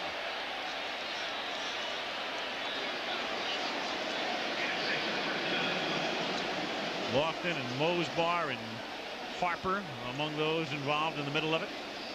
I think it was Lofton and Harper that were the initial combatants. Lofton coming in just a little late on Dwayne Harper. Necessary roughness, number 80. Offense. They're going to hit each other again, even after that. Penalty from the dead ball spot. It'll be second down. When have you last seen an unnecessary roughness called against a wide receiver? Not known to be overly aggressive and attack-oriented. There's one shot. There's another shot. There probably has been going on all night. Well, normally what you see are offsetting penalties because if the officials miss the initial contact, then they see the two guys each reaching for the other's face mask, and it's normally offsetting, but he makes the correct call here. Only in Greco-Roman wrestling is the aggressor rewarded. Wait a minute. And in amateur boxing, ostensibly. You're getting dangerous. I have to get you a clicker. He kept it up. Yeah, but we need a new name for it. A what? The player's clicker. 2nd and 12. And the Raiders having trouble getting the play off with the crowd. That's it. 3 silhouettes on the shade. 2nd and 18 from the 34. Jackson to the 36-yard line. And again, Lofton starts to get in it, this time with Jenkins, but no flag. James Lofton getting a little feisty here during the course of this game. He's been around 11 years. You know, you usually try to stay out of these sorts of things if you're a wide receiver. This is Terry Taylor. They have a few words. That's Melvin Jenkins, I believe, 24. Boy, are they at each other's throat. That was a good job that time. Go by James Lofton. Really an effective block. 3rd and 16 from the shotgun. 4 receivers out into the pattern. And Gall can't make the catch at the 46-yard line. That was a poorly thrown ball by Berline. That was a good. Pat Berline on the backside when he came off the field. Fair catch by Bobby Joe Edmonds at the 28-yard line. Seattle has the ball. 6:06 to go in the 3rd quarter. And we also have a penalty marker down at the 38-yard line. Ineligible man downfield. Go 3rd quarter in Seattle, where the Seahawks lead the Raiders by a point. Seattle with the ball at its own 28-yard line. They lead by 1. 6 minutes to play in the 3rd quarter. Quick toss to John L. Williams. And he takes it out to the 32-yard line. It's the type of play the Seahawks have been going to on 1st down tonight on every occasion but that one, when they set up the perfect pass to Kurt Warner and he simply dropped the ball. Yasser Arafat is getting so much publicity about possibly coming to this country. He's on the verge of becoming so famous that Jerry Glanville might leave him a pass. For the wild card game. 2nd and 5 at the 33.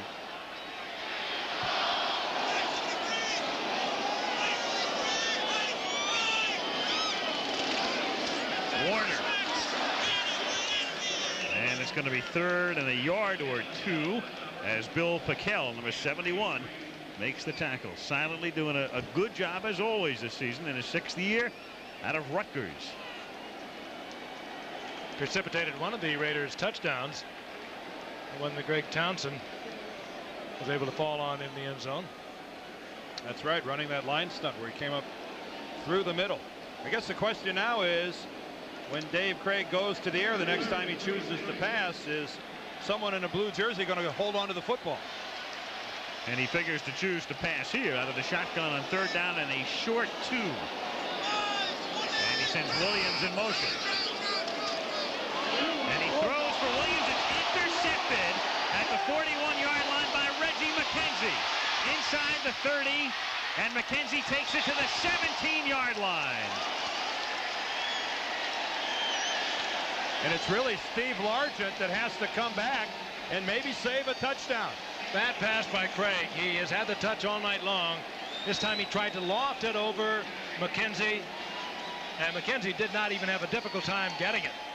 Then he turns into a running back. Here's Craig again back.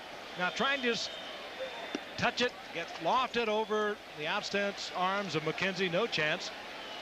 Look at this footwork. Look at him stay on his feet. Running back. But here comes Steve Largent hustling back into the play. Mike Wilson over there as well.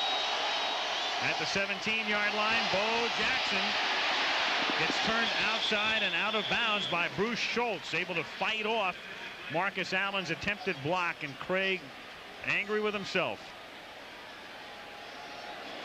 Reggie McKenzie in his 55th career game and his 2nd career interception. That's one tough quarterback, Dave Craig. Not all that physical, but mentally he is about as tough as you're going to get. And he is really down on himself right now. Well, in my estimation, he's thrown the ball brilliantly tonight. He has. With the exception of that pass, he's really thrown the ball well. 2nd and 10. Jackson on a draw, nothing, and he had trouble controlling the football. May have come loose for the moment, but he falls on top of it, and the tackle is credited to Bruce Schultz. Again, it looked like Burline and Bo Jackson have trouble making a connection. Look how far away Burline is trying to get him the football. One of those two people was in the wrong position because the quarterback should never have to reach that far to make a handoff. That's why Jackson had trouble controlling the ball. Jackson comes out in this passing situation. 3rd down and 13.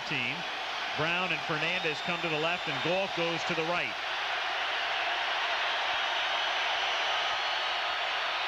And Lofton stays in the block as Burline rolls, throws back, and it's caught by Brown, and he's out of bounds at the 3-yard line.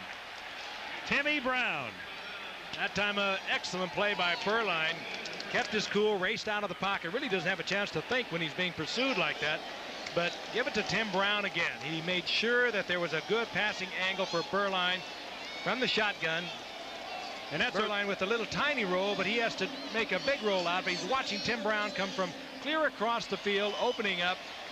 Another fine effort by Tim Brown as Burline gets popped at the end of it. And I think that's a design rollout all the way. This is strictly a one-man pattern with Timmy Brown, and look at Steve Burline take that shot at the very end. From Nesby Glasgow. Meanwhile, here's Smith through the middle for a touchdown. Steve Smith carries the ball for the first time tonight, and it's into the end zone. And he is Mr. Monday Night for the Raiders. The last time we had the Raiders, he caught those 2 screen passes from Schrader to lead the comeback against Denver. And that's what Dave Craig was shaking his head about on the sidelines. That interception setting up the go-ahead touchdown for the Raiders. Huge gaping hole for Smith. Steve Wright, one of the Raider offensive linemen, right at the point of attack with a big block. Number 66. And Smith just relatively easily finds the end zone. Barr for the extra point. And so Craig's interception comes back to haunt him. Raiders take advantage and put up the first points of the second half. From the fullback position out of the eye. But again, you have to go back and credit the touchdown to the rollout by Burline and the pass to Timmy Brown. A designed rollout all the way, and Tim Brown, the intended receiver, on a crossing pattern. When it's executed properly by the offense, almost impossible to stop. I tell you, more and more you look at Timmy Brown and say, is there anything he can't do? We watched him run the football tonight. We watched him as a receiver. We watched him take a kickoff almost all the way back. And doesn't this game of football always seem to boil down to this graphic? Turnovers equal points. And tonight they've equaled 21 of the Raiders' 27. Steve Smith, 1 carry, 8 touchdowns.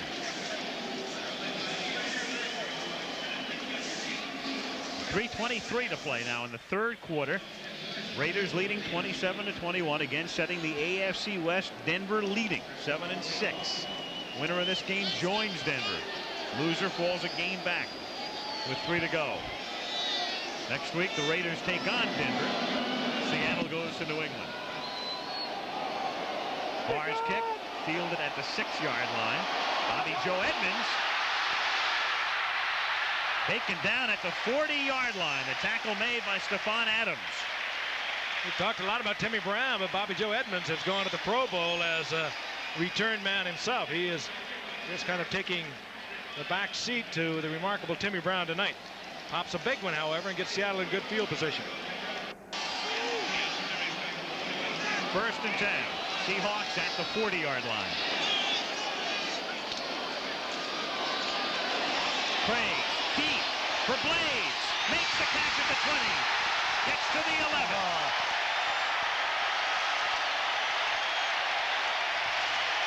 Another perfect shot by Craig. If you exclude the interception, he's right back where he left off. Fellows again, the victim, didn't get his bump, tried to sprint with blades. He's got pretty good speed. He's not a blazing speedster. They tried to get the help from Eddie Anderson on the inside, but Craig didn't lay that up at all. He rifled this ball. You get the impression by looking at it there that this ball was thrown just about as far as David Craig can launch it, and look at that tight spiral. Again, I go back to the line of scrimmage. I don't understand why Ron Fellows isn't attempting to get a little more of a bump on his receivers. He's trying to cover. They're getting off cleanly. 49-yard gain on first down. Flag is down at the line of scrimmage as Warner takes the ball to the 7-yard line. Head linesman through the flag. Malcolm Taylor makes the tackle.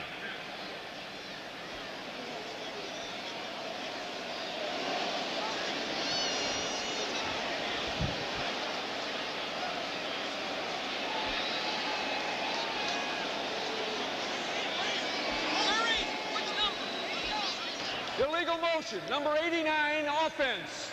First down. Brian Blaze perhaps moving forward.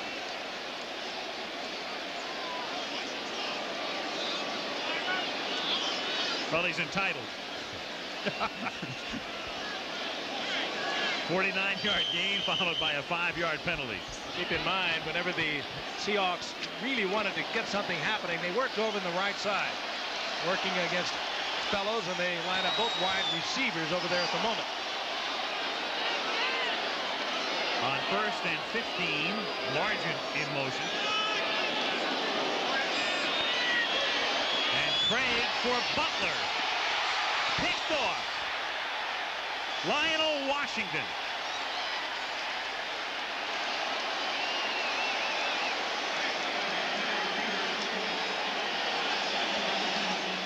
Former Redskin.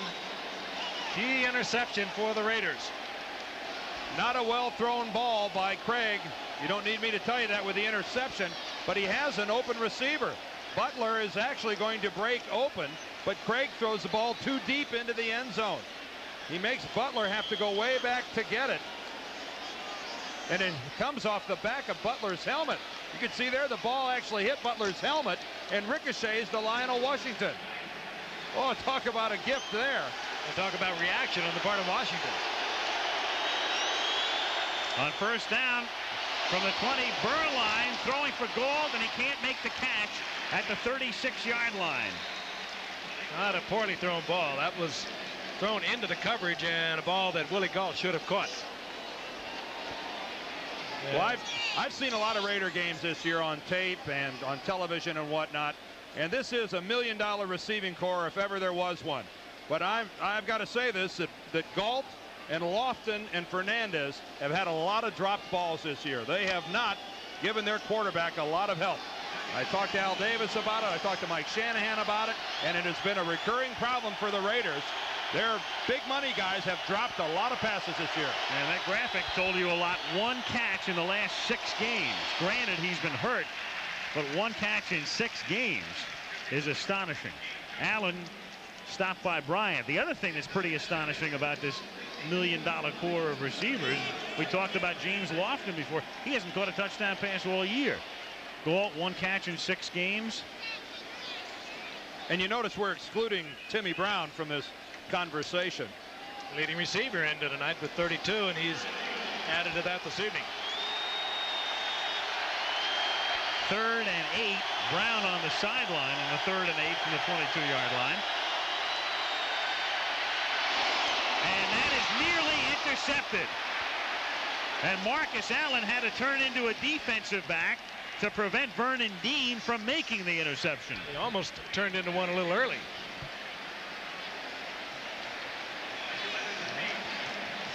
What a poor pass from Steve Burline. Well, Vernon Dean certainly was open, and Burline certainly hit him. He just had the wrong color jersey on him. I mean, that's... And Marcus Allen did save it. Actually, it looked like Dean overran the ball a little bit.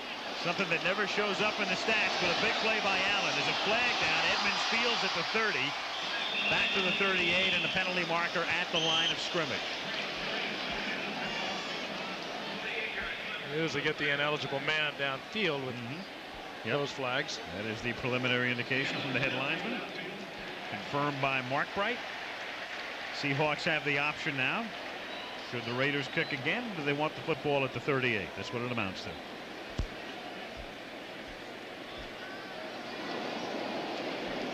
We'd be better off if the referee would just walk over to the sideline and ask the coach what he wants to do. It would like cut out the middleman in this process, having to go to the captain, who in turn has to look over to the sideline and beseech his coach to give him an indication. So the special units, we need about 5 captains.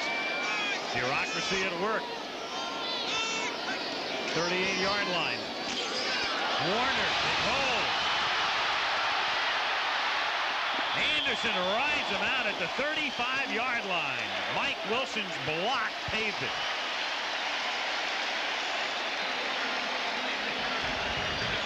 I guess what a huge opening. Brian Millard is going to pull and trap all the way across the formation. Take a look at number 71, the right guard, and number 75. What does that look like, Dan? Wilson's going to turn upfield. Millard kicks to the outside, and of course that's the old counter gap. Everyone's got it. Counter step by Warner, and is there no shame? Well, it's really a relatively old play. It's just that the Skins made it famous by running it better than anyone else. Warner is now over 100 yards, and here's John L. Williams. Fellows finally takes him down, but after a 5-yard ride to the 30-yard line. And in reality, that's the same play coming the other direction. That's the counter gap coming back to the right this time. Big hole to the left, and you talk about vintage Chuck Knox. This is going to be take a look at these two, the left side of the line, Bailey and Mattis. They're going to pull a counter step, and back around we come. And this is the old counter gap. There's the counter step by John L. Williams. That's time to get his lineman out in front. Normally the back will turn it upfield. This time Williams elected to take it to the outside. 2nd and 4.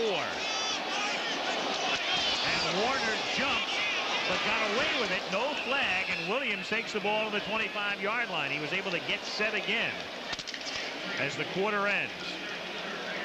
So the Seahawks are driving. They're to the Raider 29 as we start the 4th quarter. LA leads by 6. Back in Seattle after this message about Turnovers. 4 to 0. Possession. Incredible for Seattle. An extra 12 minutes for Seahawks. And they're moving again.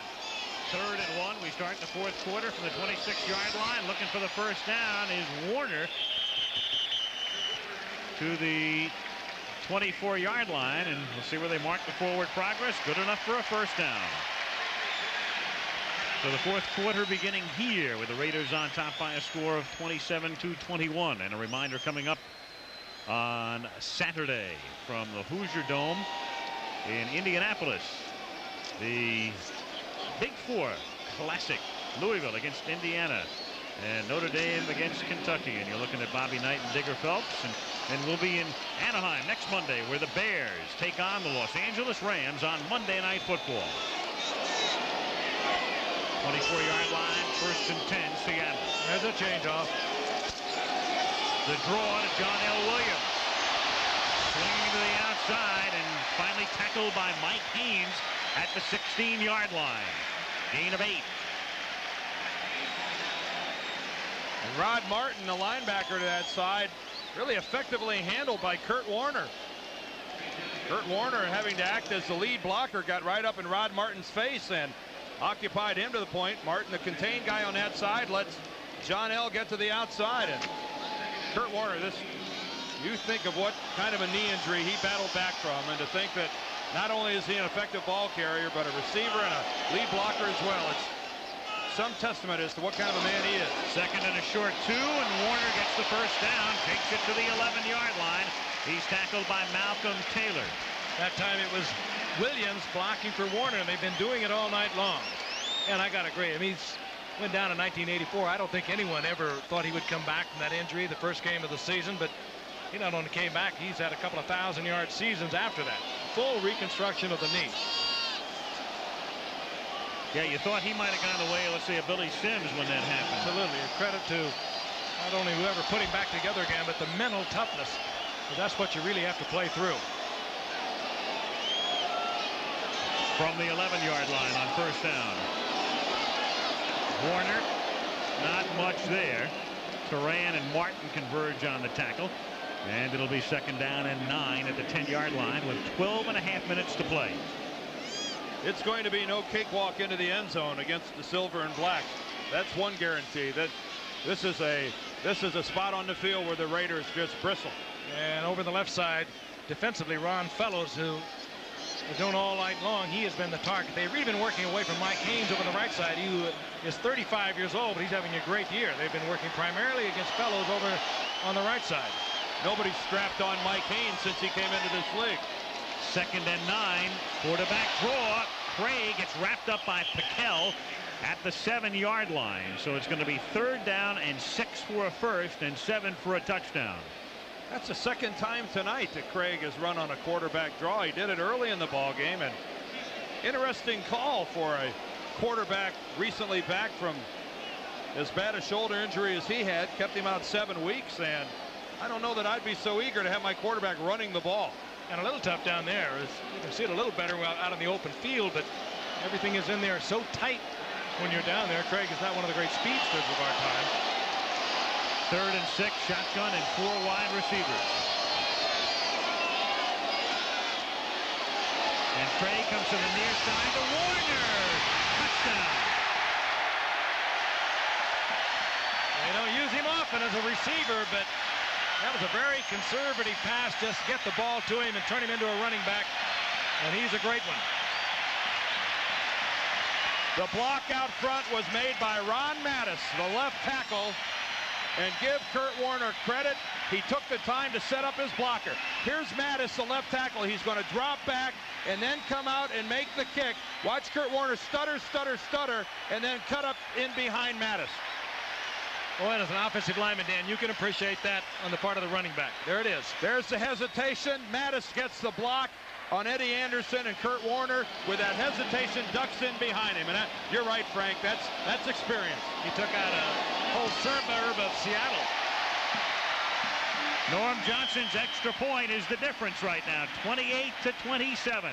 Mattis goes about 300 pounds, and he wiped out anything and everything that was in front of him, and it was all set up by 28. There's Mattis, number 70, the stutter step. Mattis takes everything inside, and touchdown Seattle.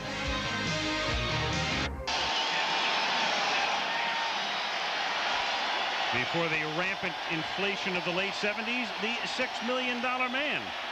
Million isn't what it used to be. No. It's all it takes these days to pry a linebacker from Chicago and bring him to Washington. Tim Brown. Tim Brown, every time he touches the ball, and a flag is down back at the 16-yard line. And that figures to negate much of that run back.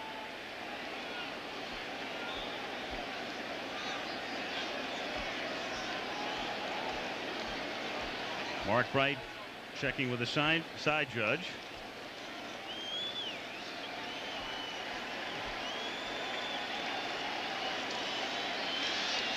As we await the call from the spot of the foul. We have two holding calls on the same play.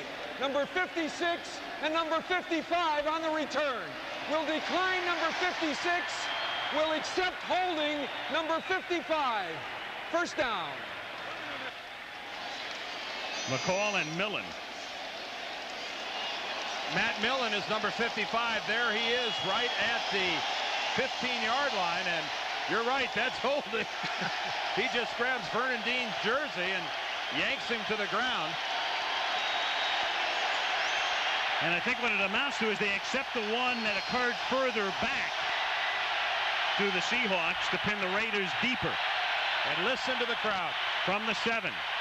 Allen is tripped up behind the line of scrimmage by Alonzo Mitz, number 61.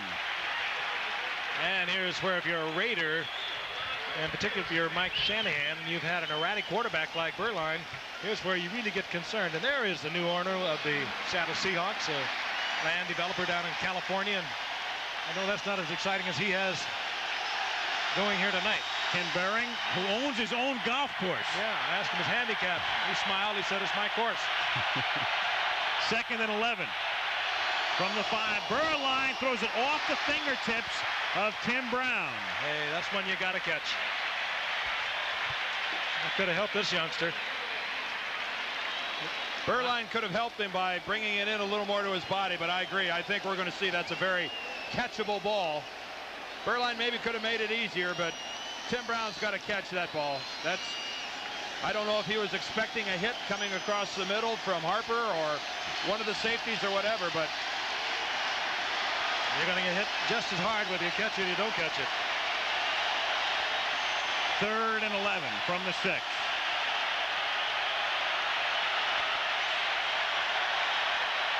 The shotgun here is going to be very tough for Burline.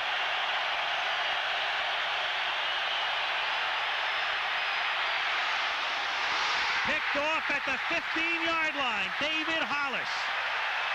Burline was trying to throw that away.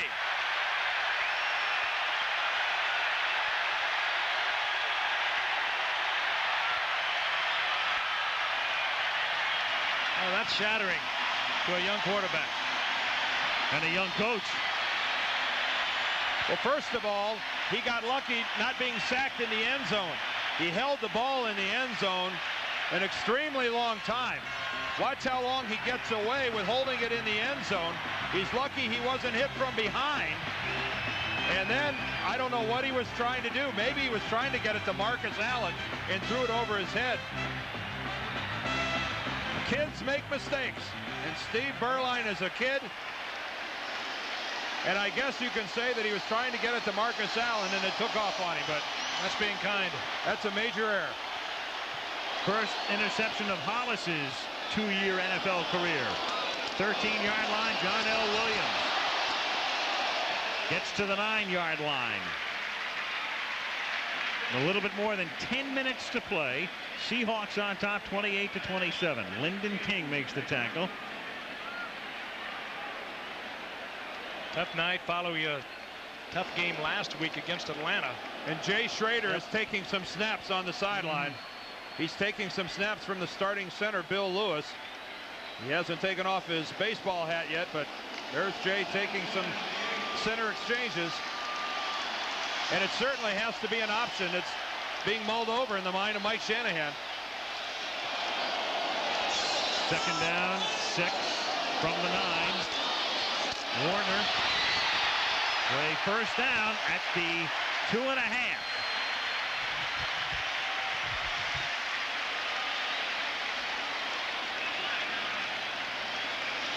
And a marker. And that is Matt Millen being checked out.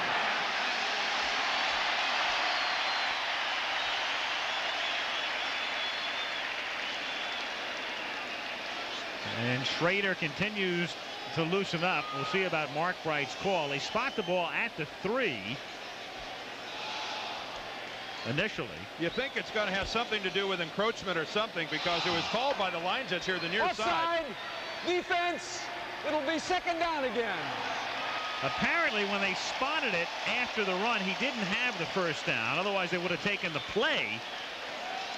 And because of that, they take the penalty instead. It doesn't cost them the down. 2nd down and inches now.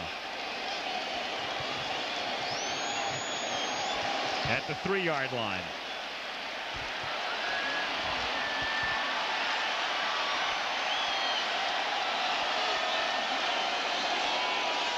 Seahawks out of a tight formation. Warner tries to go through the middle. He only needs about a half a yard. I don't think he got it. No, definitely not with that spot. Not even close. 3rd down and 1. Reggie McKenzie amongst those leading the charge, making the stop. 3rd and 1. Frank, I know you and I are thinking the same thing. Oh, wouldn't you love to see it? But you don't see it very often with Chuck Knox. Of course, we're talking play action and pop that thing into the end zone. Kurt Warner sailing about 4 or 5 feet off the ground on the fake right into the pile, and Dave Craig coming out of there either running it in or just tossing it to someone for an easy touchdown. They'll have to do it to a tight end if they throw it. Instead, it's Warner on a simple play through the middle of first down. He lost the ball.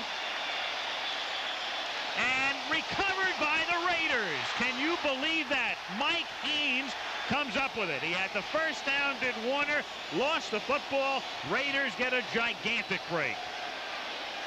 Boy, Mike Tice opens it up. John L. Williams with the lead block. And a first down, yardage-wise for Seattle, but somehow the ball comes out. This is reverse angle. Let's look at it from the other side.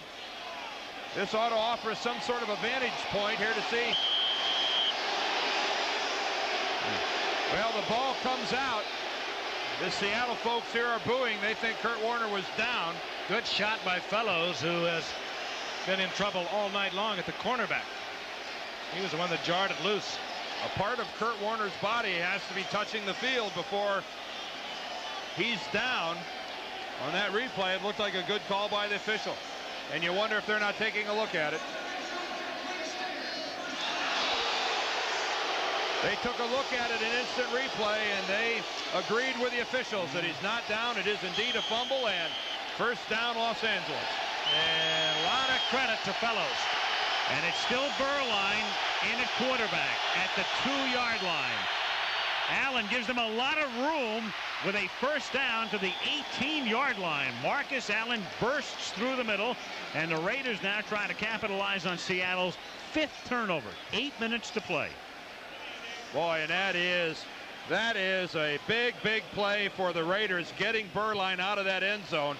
Just look at it. I mean, this is as simple as it comes. Straight away blocking up the middle, and take a look at the trap coming in. Steve Smith with the lead block, and wow. Boy, you don't expect a guy to break that clean down on your own 1-yard line. Now Bo Jackson in the game with Smith. Fernandez in motion. Jackson wrapped up behind the line of scrimmage. Number 53, Darren Como, the man spelling Bosworth. What a super football game. Both of these teams staying in there no matter what has happened to them. They've had all kinds of adversity on either side. They've hung in there. Loss of 3, 2nd and 13. 7:05 to go. Seahawks lead 28-27. Jackson and Smith in the backfield.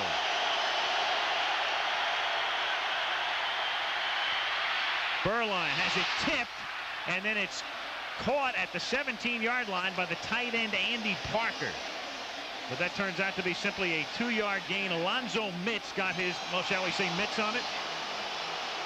3rd down.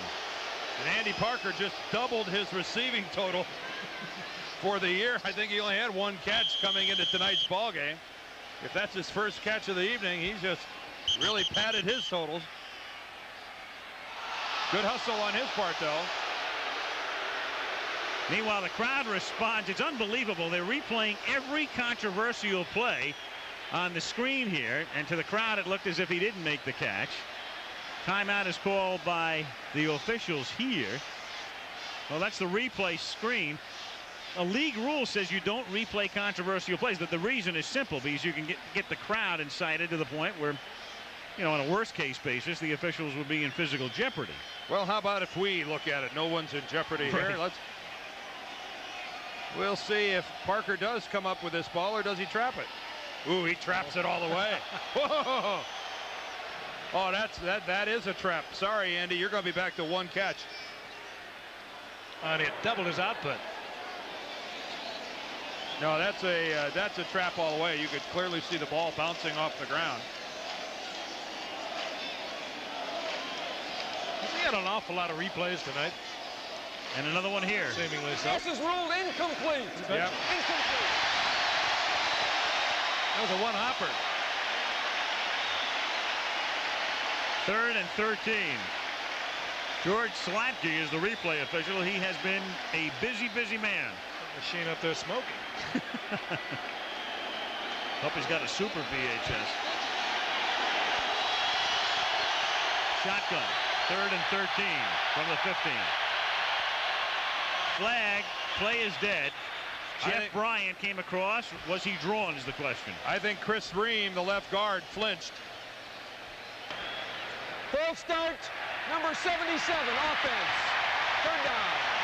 He is the flincher, I suppose. They're using some kind of strange count to offset the noise here in the stadium, and they've been unsuccessful all night. There's Ream. Watch him do a little stutter. There it is right there. That's all it takes. That's all it takes. Jeff Bryant comes across and finishes it off, but that's 5 yards worth of movement. 3rd and 18 before this foot-stomping crowd. Berline rolling, coming back, and banged down at the 5-yard line by David Wyman. And Vernon Dean came up to hit him as well. And the Raiders bring the punting unit in. And they like to do this in a hurry. I think Wyman was the guy that was going to bring him down, but Vernon Dean he's the fellow that gave Berline the shot he's not going to forget right away. And Frank, dangerous running around in your own end zone. It is. Wyman, a bit of a medical marvel. Set up quickly for the punt. They get it away off the foot of Gossett. Edmonds at the 46. Back to the 35-yard line. Mueller brings him down, and the Seahawks have it at the Raider 35 with 6 minutes, 3 seconds remaining in the game. Seattle still leading. Well, we may see Schrader, but for a different reason here. There are Berline's numbers, 4 for 19 on the night, but he really took a lick on that last play, and he's hurt. Vernon Dean is the guy that comes in and really puts a shot onto the left shoulder of Steve Berline. There he is, Wyman, but there's the shot from Dean, and all during that timeout, the medical people of the Raiders were looking at Berline, and Schrader threw away his baseball cap and grabbed his helmet. First things first, though, the Raiders have to get the ball back, and Warner takes the ball to the 25-yard line for a first down. The artful Dodger. He makes more people miss.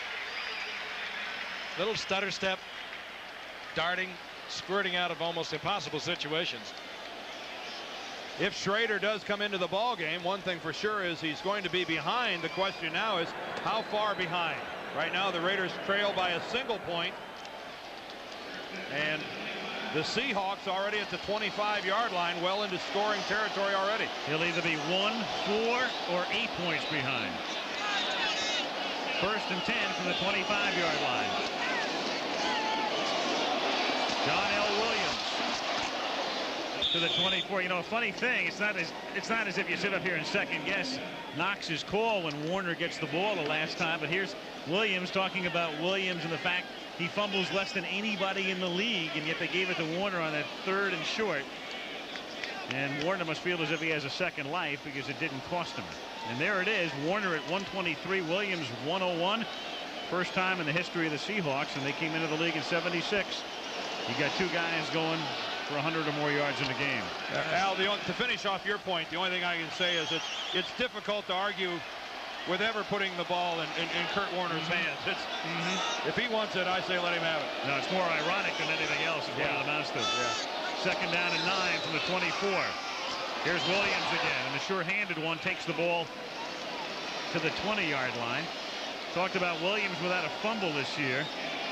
You wouldn't believe it. It's one of those records that just gets lost in obscurity and anonymity. Gerald Riggs of Atlanta in 1985 handled the ball 430 times. 430 times and didn't fumble once. That is remarkable. There it is, and you can see how much of a record that is in terms of Matt Snell is second at 279. That's 151 less handles. Amazing.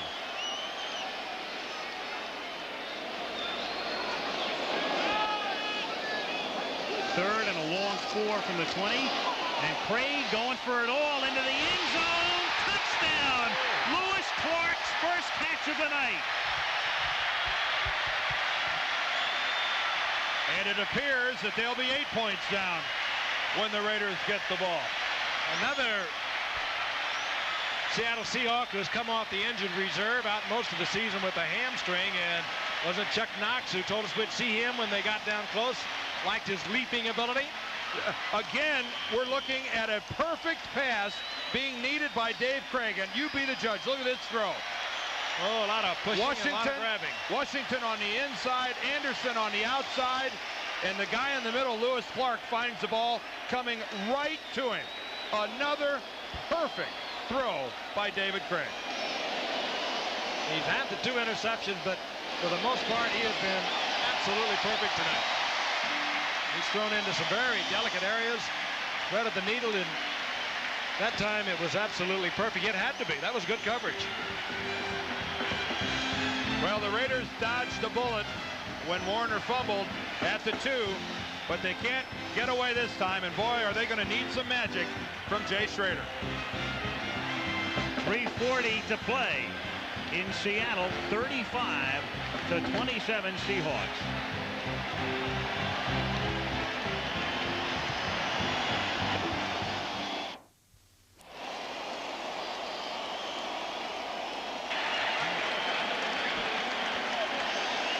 Lewis Clark with a touchdown, his first ever NFL catch. Second-year man out of Mississippi State as Tim Brown is back to receive Johnson's kick. I don't know why they're kicking to this guy. I really don't. And this time they cover it at the 18-yard line. And Rufus Porter, who has been a wild man on special teams, rookie out of Southern, comes flying down. We've got him isolated. This is how you make a football team if you're a rookie free agent, and that's what Rufus Porter is. The only way you stay around is covering kicks, being crazy, running with abandon, and then putting the hat on somebody. And Freddie Young, who made the Seattle Seahawks team a few years ago, doing just this, turned into an all-pro linebacker, and of course is now sporting around with Indianapolis. And Jay Schrader is in at quarterback at the 19-yard line. First time he's been in over a month. And his first pass is caught at the 34-yard line by Mervyn Fernandez. And Swervin Mervyn, as he was known in Canada, takes it out to the 36-yard line. How about Mervyn keeping his feet after that catch? Not going down, and the hurry up by the Raiders. No huddle. Mervyn is 6'3", and it helped there. That ball was thrown well over him. Raiders have all of their timeouts left. They're down by 8 as Schrader steps up and then can't get the ball into the hands of Marcus Allen. Let him too much. 2nd and 10. David Wyman put the pressure on Schrader on the blitz. I think Jay, at this point in time, is saying, all in all, I would have rather started. A very difficult situation for a guy who's really not had any sort of a warm-up or any recent playing time to have to come into a ball game. The only question I have is whether this precipitated by the injury to Burline or whether Shanahan just figures he's looking for the hot hand. I think it's a little of both. Yeah. Burline looked hurt when he came off the field after that hit by Dean. 2nd and 10 at the 36-yard line. Schrader is sacked at the 28. David Wyman. Wyman, another big play. Como and Wyman, 2 inside backers tonight. 2 guys playing in spots at one time or another occupied by Bosworth and Freddie Young. 3rd and 19. Almost picked off. Too high for Brown. And it's 4th and 19. And every time Jay Schrader has thrown the ball so far, it has not been where he wanted it to be. You had the one catch by Fernandez, but he had to go way up there to get it. He's had a couple floaters, and then the one that was way out in front of Marcus Allen. They're going to go on a 4th and 19. 2:43 remaining. They have 3 timeouts remaining. What a tough spot to have a quarterback that's been on the bench all night long and for several weeks to be facing. Looking at Burline, you could see him wince when he signaled in. I get the feeling he'd be in there if he wasn't hurt. They have to get to the 47-yard line. And Schrader throws. It's deep enough for a first down. Catch made by Brown, who breaks a tackle and out of bounds at the 40. Tim Brown running a route, and as he made the catch, he had the first down and then picks up 10 more. Oh, he's showtime, isn't he? Clutch catch. Not a bad delivery. Schrader forced out of the pocket. Let's watch Brown. He's on the inside. Drives it upfield. Gets the yardage. Turns back. Not bad defensive play. Could have even been pass interference. Yeah, Hollis really right there. Makes some contact, and Tim Brown opts to go for the sidelines rather than making something happen. I don't know. He might have been better off. I'd rather have that guy take it to the middle of the field anytime. First down, 39-yard line. And the catch is made by Galt, and he is taken out of bounds at the 23-yard line. Seattle playing soft, and the Raiders taking advantage there with 2:27. How many times do we see it? Prevent defense, let them have everything underneath. A lot of time left in this game, 2:27. I don't think you're even going to see Harper in the picture here. Now, folks, that's a loose cushion. When the receiver catches the ball and you have to wait a couple of seconds for the corner even to come into our frame, that's loose coverage. And that time Harper was so far off Galt, I'll be surprised if they don't come right back to it. Catlin, of course, the defensive coordinator. He's the one that makes the defensive decisions. 1st and 10 from the 23-yard line, and it's intercepted at the 14-yard line by Hollis. His 2nd of the game, and you can write a finish to this one. And that's a late hit. There go the flags. That's stupid. That's frustrating, and that's James Lofton. Well, he's been an action man all night. Somebody must have upset him early in this game. That'll be 15 yards against the Raiders, but Hollis brilliantly anticipating the throw, steps in front. Personal foul. Unnecessary roughness. Late hit out of bounds. Number 80. Raiders, 1st down, Seattle. Lofton, if you saw, was the intended receiver, in which Hollis stepped right in front for the interception.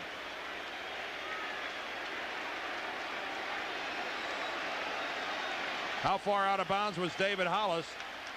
I mean, the play was clearly over when Lofton comes in and hits him. The Raider people are telling Kenny Wolf, our producer down in the truck, that it was strictly Mike Shanahan's decision to go ahead with Jay Schrader, that Steve Berline was not injured to the extent that he couldn't have gone back in and played. So a coaching decision all the way to go with Jay Schrader. And you saw Al Davis, the ball at the 42-yard line. Warner to the 39-yard line, and a lot of people laugh when you say coach's decision with the Raiders. They say, "Oh, Davis gets on the phone." Davis doesn't get on the phone. In fact, one of the things Davis talked about this week is he said, "Look, I got a young coach. If I go in and I start giving him too much, shall we say, advice, I could shake his confidence and the confidence of the staff. I hire this guy. I trust him. I think he's a bright guy. I got to let him do his thing." Tough situation for Mike Shanahan. And so many changes on that offensive line. A tough situation for Mike Shanahan, because I think Al Davis has also let it be known that he's less than thrilled with the way Shanahan has run the team in terms of the kind of offense. Al Davis thinks it's a little bit more of a horizontal offense rather than the old-fashioned vertical down the field offense the Raiders have always run in the past. And you know, I'm sure Mike Shanahan has heard some of those things. Well, Davis describes it as Shanahan is a guy who likes to teach what he calls scheme football. As, let's say, the way Dean Smith teaches basketball at North Carolina, scheme basketball, as opposed to the old Raider style of pretty much matchup football. Strength against weakness. 2nd and 6. Warner to the 35-yard line, and the Raiders are going to, let's see, not take a timeout because they get a free one at the 2-minute warning. So 2 minutes to go. Raiders in a hole because Seattle has the ball and they lead by 8.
When do you want me to do this? When?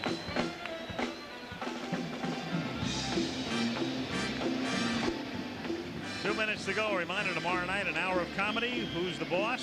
And Roseanne leading into the 50th Barbara Walters special. And that comes your way beginning at 8 Eastern. 7 Central and Mountain tomorrow night. Our primetime lineup on ABC. I'm in love with Roseanne. Not bad. That's the funniest show I've seen in a long time. 3rd and 3 now at the 36-yard line. A critical play for the Raiders to stop Seattle here. And they do. Warner is taken down at the 35-yard line. And now the Raiders are going to take a timeout. 4th down coming up. Rod Martin is in on the tackle. And the Raiders now have 1 timeout. Now, what does Knox want to do here at the 35-yard line? 52-yard field goal is certainly, they can reach it all right. Norm Johnson has a career best of 54 yards. Or whether or not punt. you want to risk the block. Yeah, I wouldn't kick a field goal. When you kick a long field goal, the trajectory is much lower when it goes over the line of scrimmage. You can get it blocked a lot more easily. I mean, the Raiders already need 2 scores to get back into it. I certainly wouldn't give them an opportunity to get a free one by running a blocked field goal. But then do you punt, Dan, from here? I think I pooch punt it here. And that's exactly what they're going to do. Woof, woof. A Chardonnay punt, shall we say. A designer dog. A designer dog. The crowd boos a little bit, but only the uninformed would boo this decision.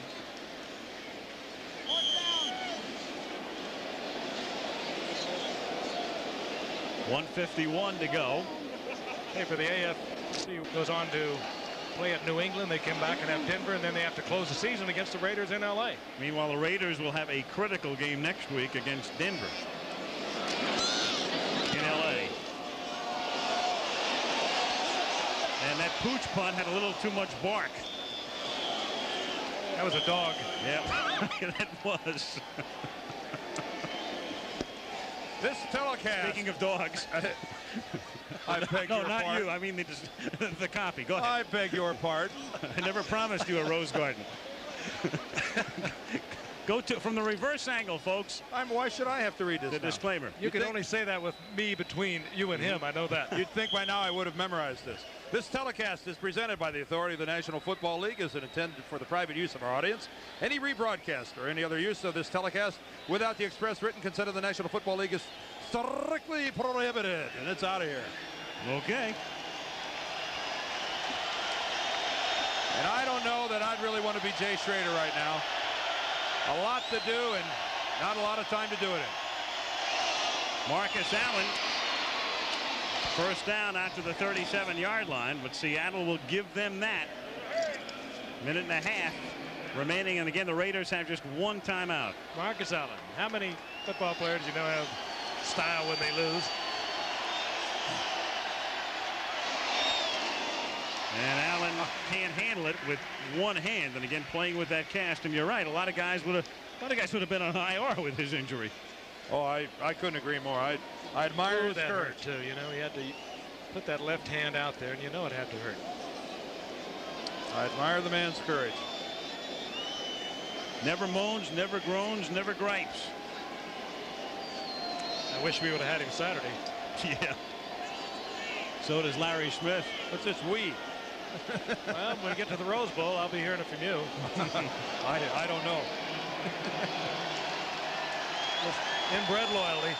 Well, we'll be in New Orleans doing the Sugar Bowl, so we'll have to watch it like everybody else. 2nd and 10. And it's incomplete, intended for Tim Brown, and broken up by Dave Wyman.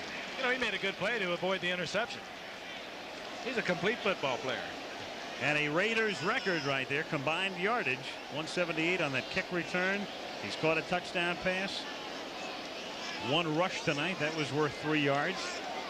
And the one thing that you know for sure, he will get better. He is just getting started. And I think it's safe to say a Heisman Trophy winner that is indeed everything as advertised. Raiders came close this year to having 4 Heisman Trophy winners in the same backfield if Jim Plunkett hadn't retired and made the team. Schrader chased, and that's incomplete. Fourth down. Of course, they've got Allen and Jackson as the running backs, and you could line Brown up as a wing back or a slot back as the third guy in the backfield. Then Plunkett.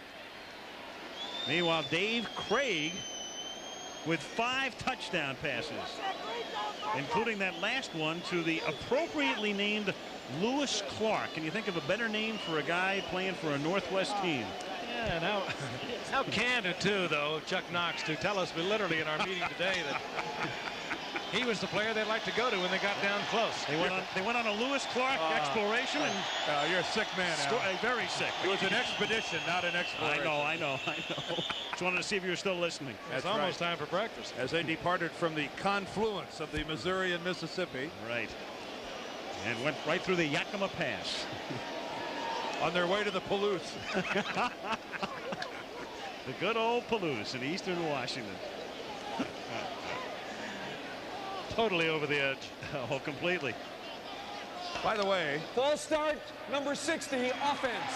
4th down. do you think the world of college football is ready for us to make our inaugural broadcast of the Sugar Bowl? I want to know, were you watching Friday? Or was it Saturday? No, Friday was Auburn, Alabama. Saturday was Florida State, Florida. And I'm sure you were sitting there videotaping all of it. Every minute. Every minute. The better question is, New Orleans ready for us? I had my clicker. Of course, my clicker is a remote control. I haven't worked my way all the way up to the top yet. Someday. 4th and 15. Here's the last gasp for the Raiders. He's got ice on it. Raider airing it out. The infield fly rule is in effect, and it's incomplete. And that will just about write an end to it, almost officially.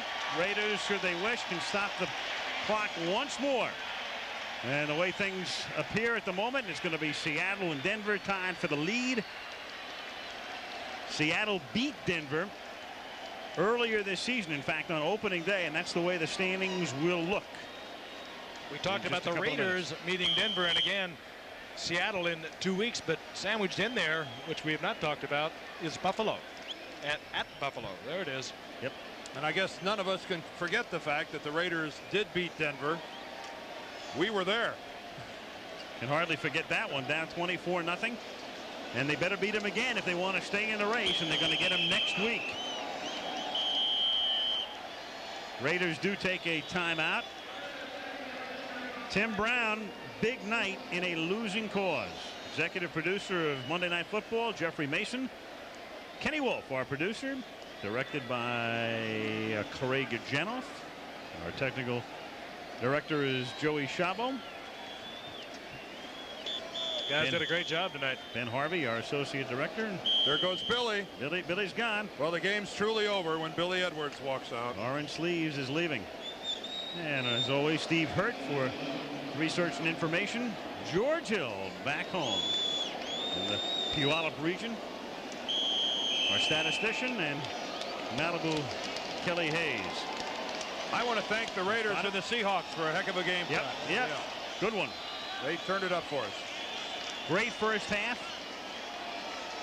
And then in the second half, Raiders scored the only touchdown in the third quarter, but the Seahawks twice into the end zone in the fourth quarter, and Chuck Knox will watch his team move into a tie for first place in the AFC West. What a night for the new owner, Ken Behring. I wonder if he'll do a Behring boogie. Oh, this certainly beats land development and looking at classic cars, even if it cost you $85 million. When you win, it does.